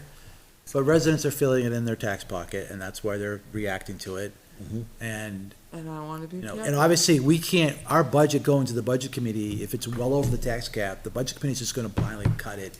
I won't say blindly, they're gonna try to make it cuts where they think it's justifiable. But based on, Can we put in a warrant article to override our tax cap? Till the vote of the It people needs to be does that. approved by the People can people. always override their tax cut. right, but the budget, this is what gets me, is that, I guess we could go back to, the budget committee presents a budget, the budget hearing that is within the tax cap. At deliberative, people can come in and raise it back up, and that's overriding it per se. We've done that in the past. But the budget committee can't still, can they approve it at that Yes, point? yes, Yes. yes. Because they're hearing the people saying they If want it. the, if 'Cause the these are not, legislative like- body has increased it, If they can approve deliberative it. exceeds, then they can approve it, yes. These are not, we want Louis Vuitton cups. These are, we need septic, better we Dixie need cups, that's it. ambulances, Just we Dixie need, cups. Yeah. right, We need cups, period. we need cups. I don't Yeah, care if they're this red, isn't- I don't even want red solos, I'll take papers. That's right. I'm Cruises taking too. Dixies right now, but. All right, so moving, So it's a good jump. so the wage But I scale, do think the Oh, we still can't personnel stop. policy, Right back there. as it is, Keep going. needs to be approved because it has important changes in it. We were waiting to see what you were going to do with the wage scales. And if we just keep the personnel policy hung up, we're not getting the other changes, which I had given the board a list, which is probably too long to go through here tonight. But I gave you like a 20-page list of all the changes to the personnel policy, and some of them are required by law. So, Well, we should I put don't wanna that on keep our that next, hung up. we should put that on our next meeting's agenda. Yeah, so I thought we were gonna take the wage Not on scale here. and pull it out of the personnel policy and Oh, call it an update. appendix, it's a separate document. I thought we said we're gonna take it out and not make it part of the personnel Oh, policy. I'm sorry, I I think feel you and it's I the had one that conversation. today. Did we have that conversation here? I can't remember now at I this don't point. think so. I hate to see the personnel policy keep on being hung up over the wage Yeah. scale. Yeah, I Yes. agree. I think the wage scale should be a reference document By by it, itself. Yeah. but it's a document by itself, because we should be able to adopt it without having to go through a full review of the policy. I would agree. It sounds logical to me. Yeah, I Which would, means it probably isn't, but it does sound like we should be able to. Okay, so I'll pull the wage scale I mean, out. does everybody agree, though? I mean, at this Oh, point, okay. 100%. Yeah, just keep it as a separate document we have to prove every year. That's our pay scale for the year And coming let's get that up. refers personnel to, policy yeah. out there. Yeah. Okay, Been a lot of time and coming. then you want me to bring the personnel policy back next meeting? And I'll send out this list of changes again? Please. Yep, And, Please. yes, please. and then you can see it without the wage scale. Sounds like that and- side of the table wants to leave the meeting early tonight. Early, I'm Early? with you. But so there's a parental medical leave law, and that's new. And That's that gonna be updated, okay. has to be in there. So let's do that. Let's separate the wage got it. scale. Let's get the review document piece of it back to us again at the next meeting, and we'll Yep. try to get it approved, separate it. And I'll send out the change list again. You got it. All right, so that's it on that topic, right? Number 9. All right, number 9, the PA 16 application for reimbursement to the towns or cities for the state forest. Yeah. All that is we got a big whooping, like $250 from the state. Good night, for the Chief. state Hey, forest. Chief. Thank you. But we have to submit this document to get it. That's all that is, so. Yes, approve it, cause it's $250. We'll take it. Okay. So a Take motion every to, time. a motion to approve it? Second. Motion made and seconded by motion made by Mr. Leary, seconded by Mr. Perry. Further discussion? All in favor, say aye. Aye. Opposed? Motion carries 500. All right, Oh. e-bike's done. So 2027 budget schedule review. This, please don't hate me. The But day I'm it's your fault, sorry. we will, but it's With not. all the changes, I mean, Karen and I just started meeting with departments. We have departments meeting with us all week. We started with highway, he drew the short straw. I think you're gonna need more meetings, I'm sorry. More what? More Meetings. meetings.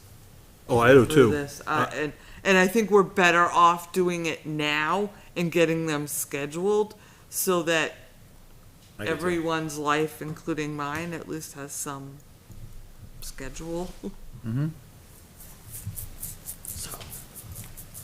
I mean, The personnel policy alone at the next meeting is probably gonna be a half hour. Right. Unless everybody is 100% in tune with what's in there. Right, Too long in that.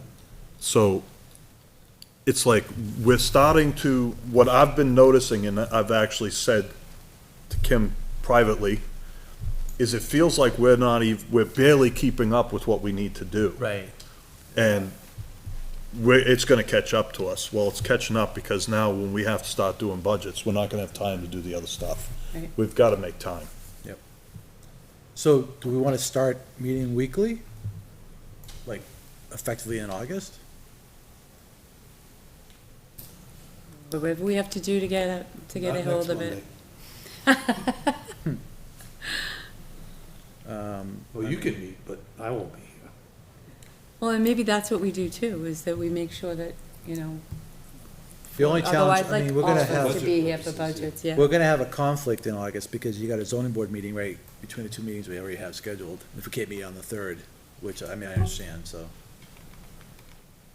So do we actually want to look for another day that works What better? about the, fire department?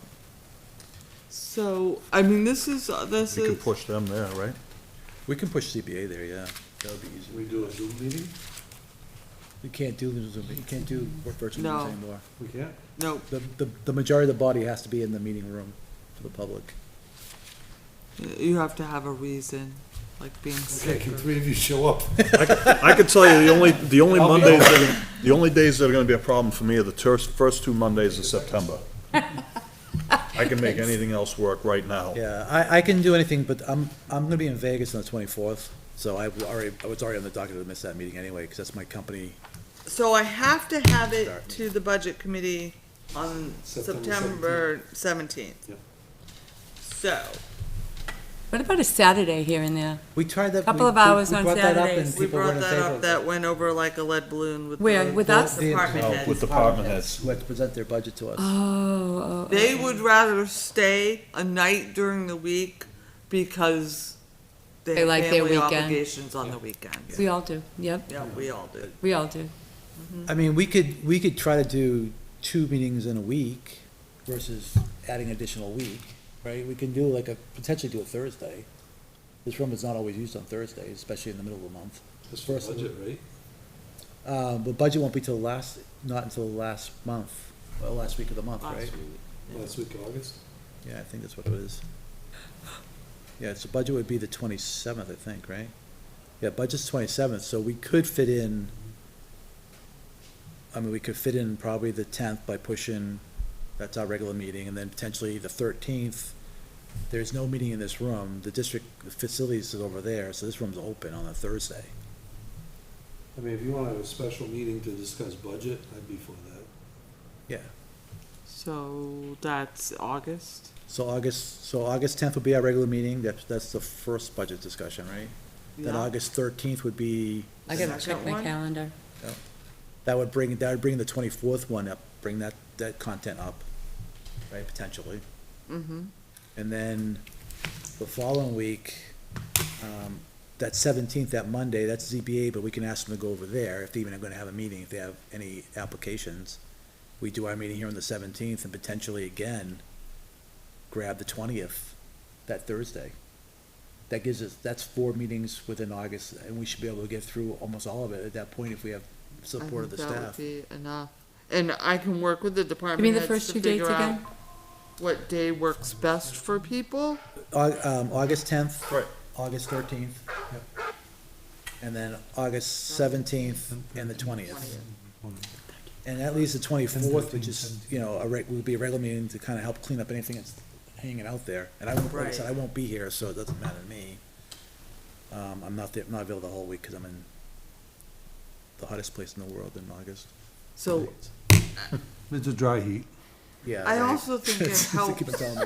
Was in Oklahoma too. because if we've got these 4, you're not scheduling 20 in a night, Right. which means they're sitting here for so long, right? I can kind of work and say what works best for your schedule and, because it doesn't matter what order. Am No, I it doesn't. Correct? No, Okay. no, it doesn't. Not for us. Which one's bad? Just get them all Which in one's there. bad? Oh, no, they're all fine, I just got a message Oh, okay. that I forgot something We're important. just gonna stop practicing the word no. Well, I think. Oh, yeah, that's your job. But I think you're gonna find that some of these increases that are coming in the budget, we can't change it. Right, that's the, Where do you that's the go? tough Right? part. That's the toughest part, and so I don't know A how we're lot of gonna, it is, I don't know how we're gonna deal with it, Deal with what? the increases that we're gonna see. We're gonna have to request everybody bring a stripped-down budget. They already bid requested that. I hope so. I hope they bring them. What I got today was 3.6. But those were increases in control, like asking for more, or just trying to deal with what they have today? And that's, I'm assuming that was Those- highway, right? Those are very,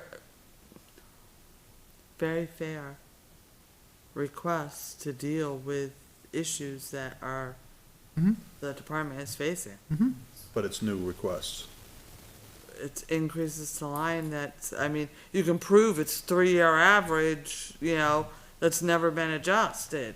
I've got increases in electric, increases in propane, Right. increases in water. Those things you can't even Where do we change. stop? now you'll have those numbers for us the next time we meet, right? So we could look at them, so we already know what we're dealing with going Well, into it. the budget spreadsheet's open to everybody to look at now. Yeah, if you yeah, couldn't that's do it, true. right? Yeah, I could look at that, yeah. Right, I'm pretty sure it is, right? I know.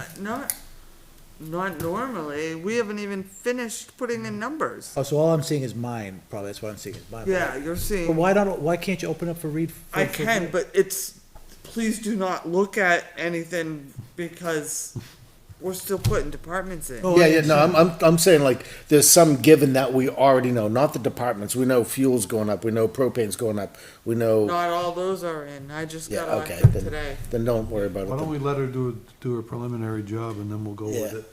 I wanted to know, like, before we start meeting with the When's boards, I like to read the cliff notes, though, that's my thing. how close are we to already hitting the cap? Oh, we're already, I mean, based on Kim's analysis from the fire discussion, Oh, with that yeah, alone, we got that's right, yeah. 67,000 It's due to you available. next Wednesday. Okay, So, we have $67,000 already, already calculated, and now we're talking about, MSW and C and D and all that stuff. That's already gonna eat into that 67,000. And now you know about electric and water and all, that's all those increases are gonna happen. We're fuel. not, So we're gonna be after- tight. Ambulance. Well, that's factored in there, for that was the 67,000, I think, after Yeah. that, And, but yeah. I mean, and we've got some revenues that we can adjust and, yeah, it's a moving target right now. Let us get everything in Yep, by the end of yep. the week and So, it's due to us on the, next Wednesday, the 5th. so that means you've already met with all department heads by I that will, point. by the end of the week. So that spreadsheet will be up to date, ready for us to read, Yes. okay, so that's when we'll expect to see it then. Yeah. Okay. And obviously, there might be a few things which we can list out, like if we haven't gotten Casella's, quote, or that might change, but we'll just give you a list of those things that might change. And then the infamous insurances that don't come in till October. Oh, yeah, I mean, we won't have health insurance. But We- budget committee doesn't expect us to have But those. remember, you also got union contracts that are starting, so I mean. Friday. There's a, yeah. It's not gonna be a fight. I hope not. Friday. See you, Steve. Thursday. Thursday. Oh, Thursday's, yeah, Thursday. Thursday's your first. Thursday? Oh, Your God, I'm so Thursday's your glad I fir- said something. your Thursday's your first meeting. Don't you Yes. have it on your calendar? Thursday I this do, week? I do. It's their first meeting with the union. With the union, yeah. Yeah. And then I have Okay, check that night. good luck. Thursday, what, 10? Sorry, John's gonna be taking over And the cleaning 12. board before I have a nervous breakdown. Thursday, 10 a.m., Diane. I am your backup, so you can ask me to take it if you want. I actually have it. I just remembered incorrectly without it in front of me. Alright, Okay, so we got those 13th, 17th, 20th, and then the 24th you already meet. I'll plug those in, we'll work with the department heads and reschedule everyone and get you an updated okay. list. Thank you so Tenth, much. 13th, 17th. The 20th? So the 13th, 13th and the 17th 17th. are added meetings. Yep. 13th, 13th you're already The meeting. 20th, The 10th, we already meet. and no, the 17th we're meeting new, so 17th and the 20th are two added. 13th, 17th, 20th Three are meetings. added. 17, 20. Okay, that's what I was asking. 13th, 17th, 20th? 20th. Yeah, I got that. And then we meet on the 24th. And we, right, Yeah. right. You're gonna be so Should happy be- to see me so often. Should make that meeting a little easy. It is. It should. And I won't be here, so it's your. That's fine. Trying to get Six- it 6:30? to get home is the issue. Regular time? My I would say farm's 6:30 start, jewelry. right? Let's do 6:30. Can you do, on the Yeah. new meetings, can we do 6 o'clock starts, or is that still close for you, Bob? No, You can I'll do make 6? it. Right, if we can make, 6? let's make it 6, to get them a Okay. minute out of here. Helps. And I would say, Department heads like that. department heads, let's say we're committing to going to 9 o'clock, and that's the cutoff. Okay. Do a hard cut. Hard Hard cuts, cuts. 6 to 9. absolutely. Yeah. Well, with all these dates, I mean, It should be It should be easy. fine. we should be able to stack these meetings somewhat evenly. You're gonna ask them, but Yeah, I'm not gonna Whoever's have late to the police par- and fire the same night. whoever's late to No, the don't party do is the that. one that ends up Yeah. getting You stuck got with no whatever money day.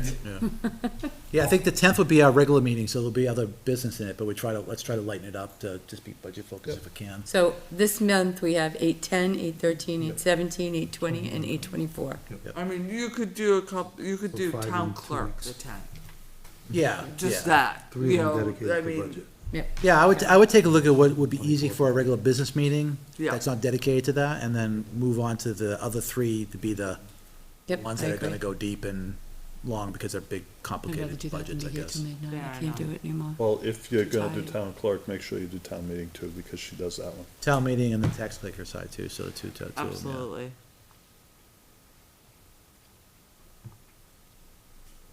Yeah, we do have an election coming up soon, too. Yeah, Tuesday after Labor Day. Yep. yeah. And Monday, Labor Day night is setup night for that election. The schools I haven't talked to, they're all set. They should be all set to go. So, I've already committed to being there. Anybody else that wants to show up on Monday or Labor Day? Takes about 2 hours with, myself, my volunteers, and the school. Who's your volunteers? Oh, your brother and everybody else? Sorry, is- I'm is not a Weber Litchfield still- he's resident, I still can't be moderator, inside. right? Steve Weber is. Yeah, okay. Is he gonna be there? I hope so. My plan is to be there to help out because I've done it the last few years and I didn't go anywhere, so. Agreed. Yeah, if I can be there to help, I'll be there too. I don't know, I have no idea what my Labor Day plans are yet at this point. What do you talk about on the Sunday or the Monday? Monday. Monday, Labor Day. The evening, they set up, the school's supposed to have their janitorial staff will be there. Will they be there that day? Yeah, I talked to the superintendent, they said someone would be willing to take the overtime to do it, so. we'll be there. I would say that we'd have to ask Kevin to bring the trailer over before. Yep. So it's already on Friday, so it's just locked up and outside, but I would say that. I think we probably just remind Brian about it again, just make sure he's got it covered, but when I talked to him, he said it shouldn't be a problem, so. Yeah, I had emailed him, and he indicated he didn't think it would be an issue either. Yeah. So, All right, so we're done with the budget review now? or the Yeah. schedule? Okay, so now we're on to second public input at 9:20, and there's no one here, so I'm closing second Yeah. public input. All right, town administrator report. okay, real quick, I found this, the New Hampshire, fiscal policy, they're a nonprofit, they do a lot of extensive research on anything fiscally in New Hampshire.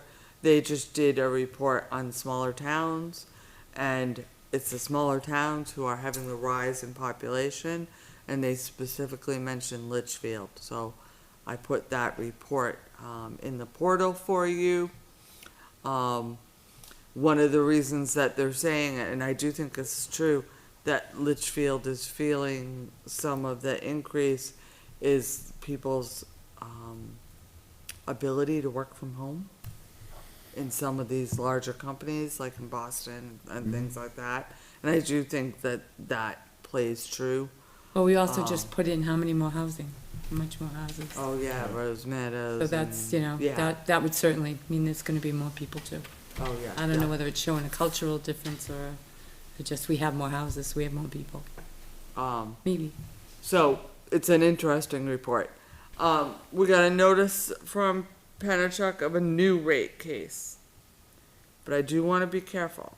The merger rate case is not closed. Unbelievable. It's crazy. So the last action they took a few weeks ago was the PUC finally, they'd already done this. They had already put it in people's bills because we've seen it since June. But the PUC finally gave a ruling on the $400,000, which was merger costs. Let's be fair, this is like costs of legal and people attending PUC meetings. So that's 44 cents per customer. But that is just for a year. That's not forever. This new increase is Year per month? a month for a year. Yep. Yeah, per month for a year. The new rate case is 21.34%, but it's based on a bunch of different items. Number one, cost to upgrade their treatment facility and the cost of the chemicals have increased. And of course, the need to clean the water has only gotten worse because we have more PFAS. Loss of large customer Don't- volume. don't. And increased pricing in chemicals. So when they developed the rates, they look at the volume that everyone, when volume leaves, which is significant, which this facility was across the river, that money, that revenue has to come from somewhere else. And unfortunately, that's Hello, all the Litchfield. other ratepayers. So that's significant. It's a significant, I did get the actual, if you haven't gotten it in your bill, if you haven't gotten the rate increase, I want to put it on our website under community. But people are gonna, they're Isn't gonna it like feel it. $15 a month? It's like, yeah, it's like 17 for an average. Yeah, if you don't water your 30 lawn. seconds or less. Where are we at with our? You can't do anything until the rate case for the merger is closed. So they're holding us. We're in a holding pattern still. Okay. Holding, yep. I don't think anybody thought this was gonna be easy, so. No. I think it should be closed. It's like the double jeopardy for me. I'm getting hit twice. I know. That's All not right, fair. Eversource is, going from 11.3 cents to 14 cents. We're locked in at, what, 11 something or something like that? No, Who's locked in? The town, didn't we do a rate buy last year? No, no, no. because Eversource was lower. No, not for community power and things like that. Oh, I'm yeah. talking about the town Oh, the negotiated town, rate. the town, Oh, yes. We're I'm okay. sorry, the NRPC aggregation, okay. yes, But we're all set there. yes. But the Your residents. residents are not. The residents are gonna Okay. see a big bang. Sorry, Yeah. Yeah, sorry. Yes, your residents are not. But I did get an invitation, today to speak with the community power folks. Apparently, they've gotten some rates. They want to talk about it so that we can bring it to you. Have we So, more reformulated to the come. emergency the energy committee? energy, not yet. The energy, here's our problem. We lost our membership. We have one, the chair, Who is? and you. With me. It's the former planning Is it board. Peter? No, Mike Croto? Oh. former planning. Oh my gosh, I am so sorry. I can see who Oh, it is. Terrell, Thank you. Who was it? Terrell, Sam Terrell.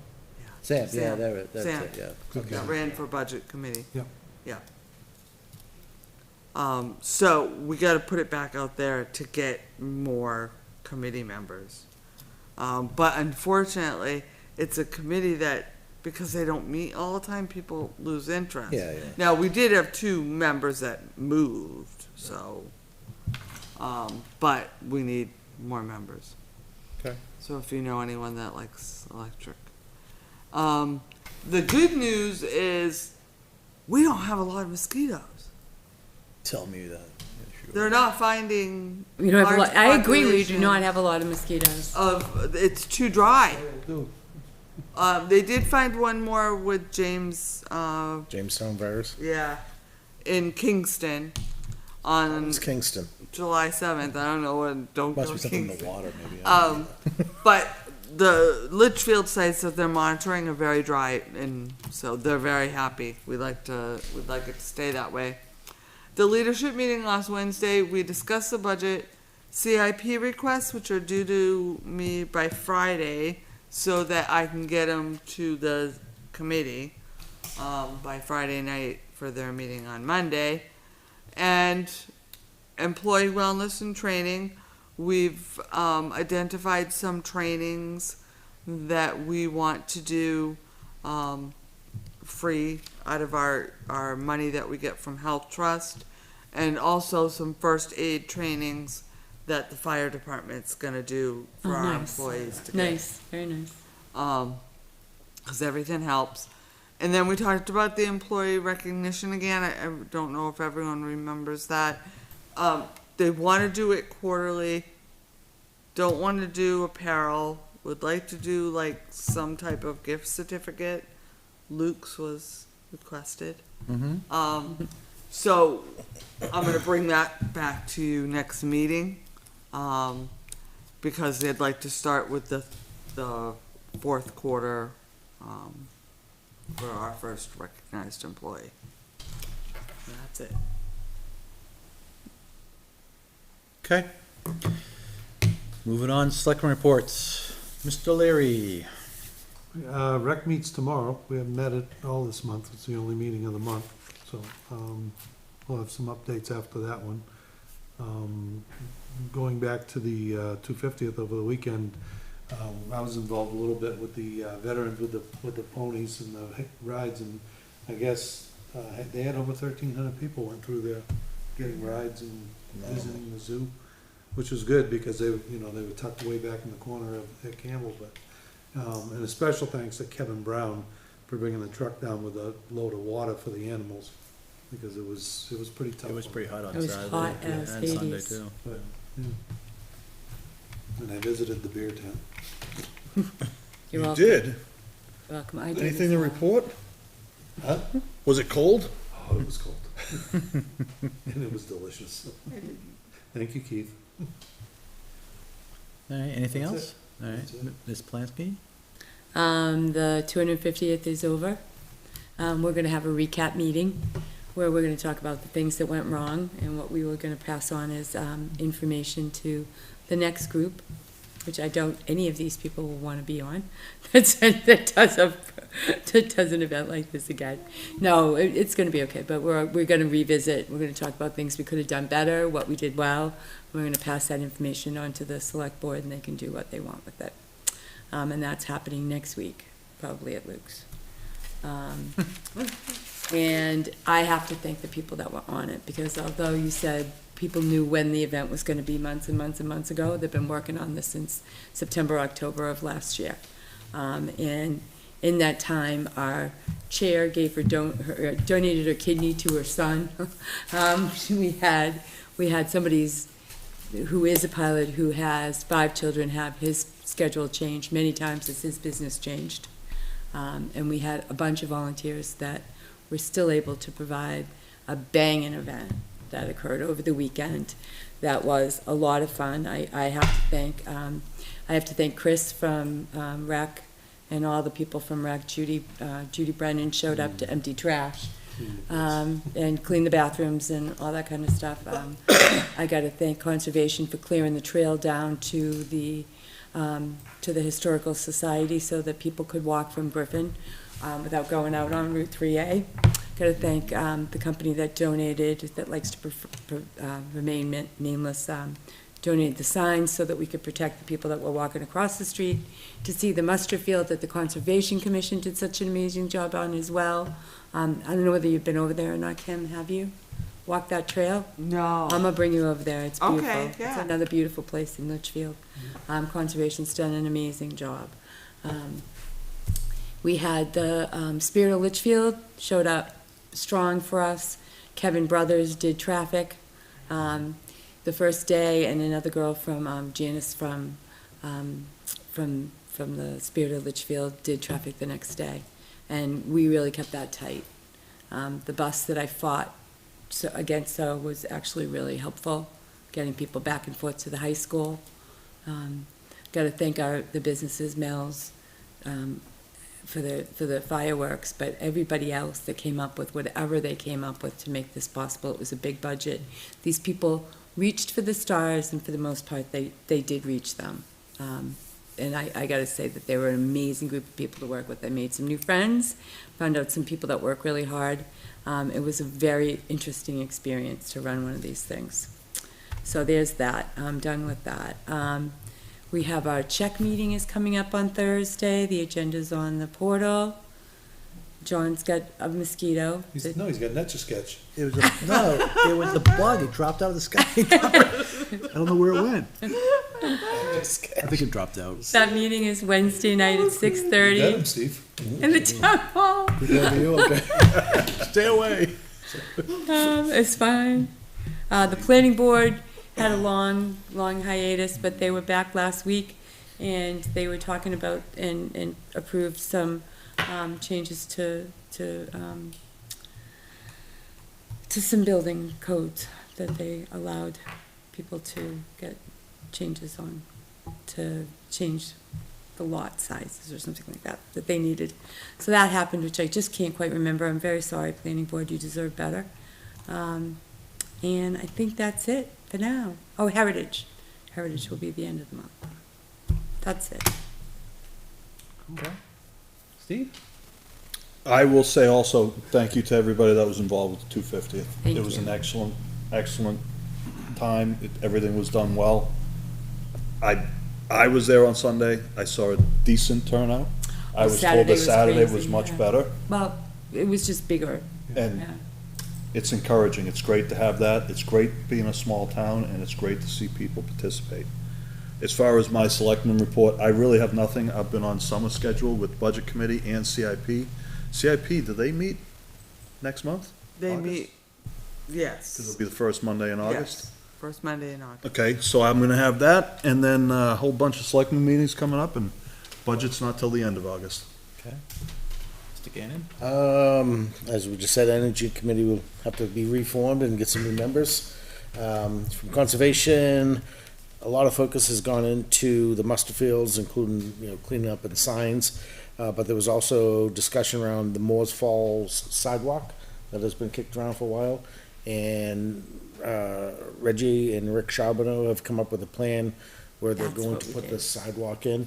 That's And I think they went in front of the planning board. what I'm saying. That's what we did in the For the planning planning board. board, yeah. It just completely went blank. So that should be completed pretty Sorry, soon. planning board. So that's gonna be worked on soon, so that's Yeah, a that's good. one. That's been approved. That's great news. And we haven't met since last week, so. Okay. All right, School Facility Committee, they haven't met since our last meeting. They meet at the, next week, I believe it is. And then the Emergency Management Team, they have not met. School year starting up, so there is a meeting this week, I believe, on Thursday in the morning, which I'm gonna attend. But on that topic, I haven't given any reports on the Verizon engagement for the cell tower. So I just want to give everybody an update. So I did hear back from the construction company, and after going through 6 months of negotiations with Penachuk, they finally secured access to the property from their road and the agreements and all that. That was done. They had to go back and do the environmental study, which they did last year, and we passed. This year, we did not pass. What? There are PFOA contaminations on the soils. And so what is happening now is the construction company is saying they don't believe Verizon will continue with the contract because they don't want to deal with it. And I said to them, It's all of Southern New it's all of southern New Hampshire, so they want to take down every cell tower they have in town? I mean, again, so anyway, there's not a no yet at this point. I reached out to the project manager yesterday asking for an update. He said he has not heard back from them, which he's surprised by, which means they may be saying we need it because it is a need in this area. So hopefully it falls through, because I mean, this has been what, a year and a half now at this point? And we thought it was, locked, ready to go, and, they found I kind of laughed when I saw this, and they said they found PFA. It's like, well, yeah, no kidding, all of Southern New Hampshire. Where were you? It's in the news, But there's requirements for the state to take the soil out and get rid of it, or leave it on site, and I'm kind of going, I'm sure the state can help us figure this out, because it's a need in the area too. I would think the state would have some influence over to getting it You maintained. can keep but- it on site. You Yeah, I would say keep it on site altogether, yeah. Just whatever you dig up, put it over there. put it in the corner. We did that at Right. that pickleball building in Merrimack. Yeah. Huge amount, and they just put it on the side. Yeah, because it's not gonna leave the It's property. like a It's all, septic field. like it's a all race. wood, it's all woods over there. It's not like it's gonna go anywhere. Yep, spread it out. So, I'm hoping to hear something later this week, or hopefully first part of next week. I'll certainly let people know. Especially if it's a flat out no, because that's gonna be horrible for us. We have not, our services in this town are not getting any better from a self-service perspective, so we need to do something. So that was that. And that's all for me. That does conclude our business aspect of the meeting, our public part of the meeting. We do have a non-public session, under RSA 91A:3, Roman numeral 2, Section A, the dismissal, promotion, or compensation of any public employee, or the discipline of such employee, or the investigation of any charges against him or her, unless the employee affected, one, has a right to a public meeting, and two, requests the public meeting to be open, in which case that request shall be granted. Do I have a second? Second. Okay, all in favor, roll call. Mr. Gannon? Aye. Myself, aye. Aye. Harry, aye. Aye. And Plansky's aye, and Leary's an aye. So we're now gonna go into non-public. We'll only come out of the non-public session to adjourn our meeting. Litchfield, have a good night, and we'll see you in 2 weeks, I think. 9:39? 9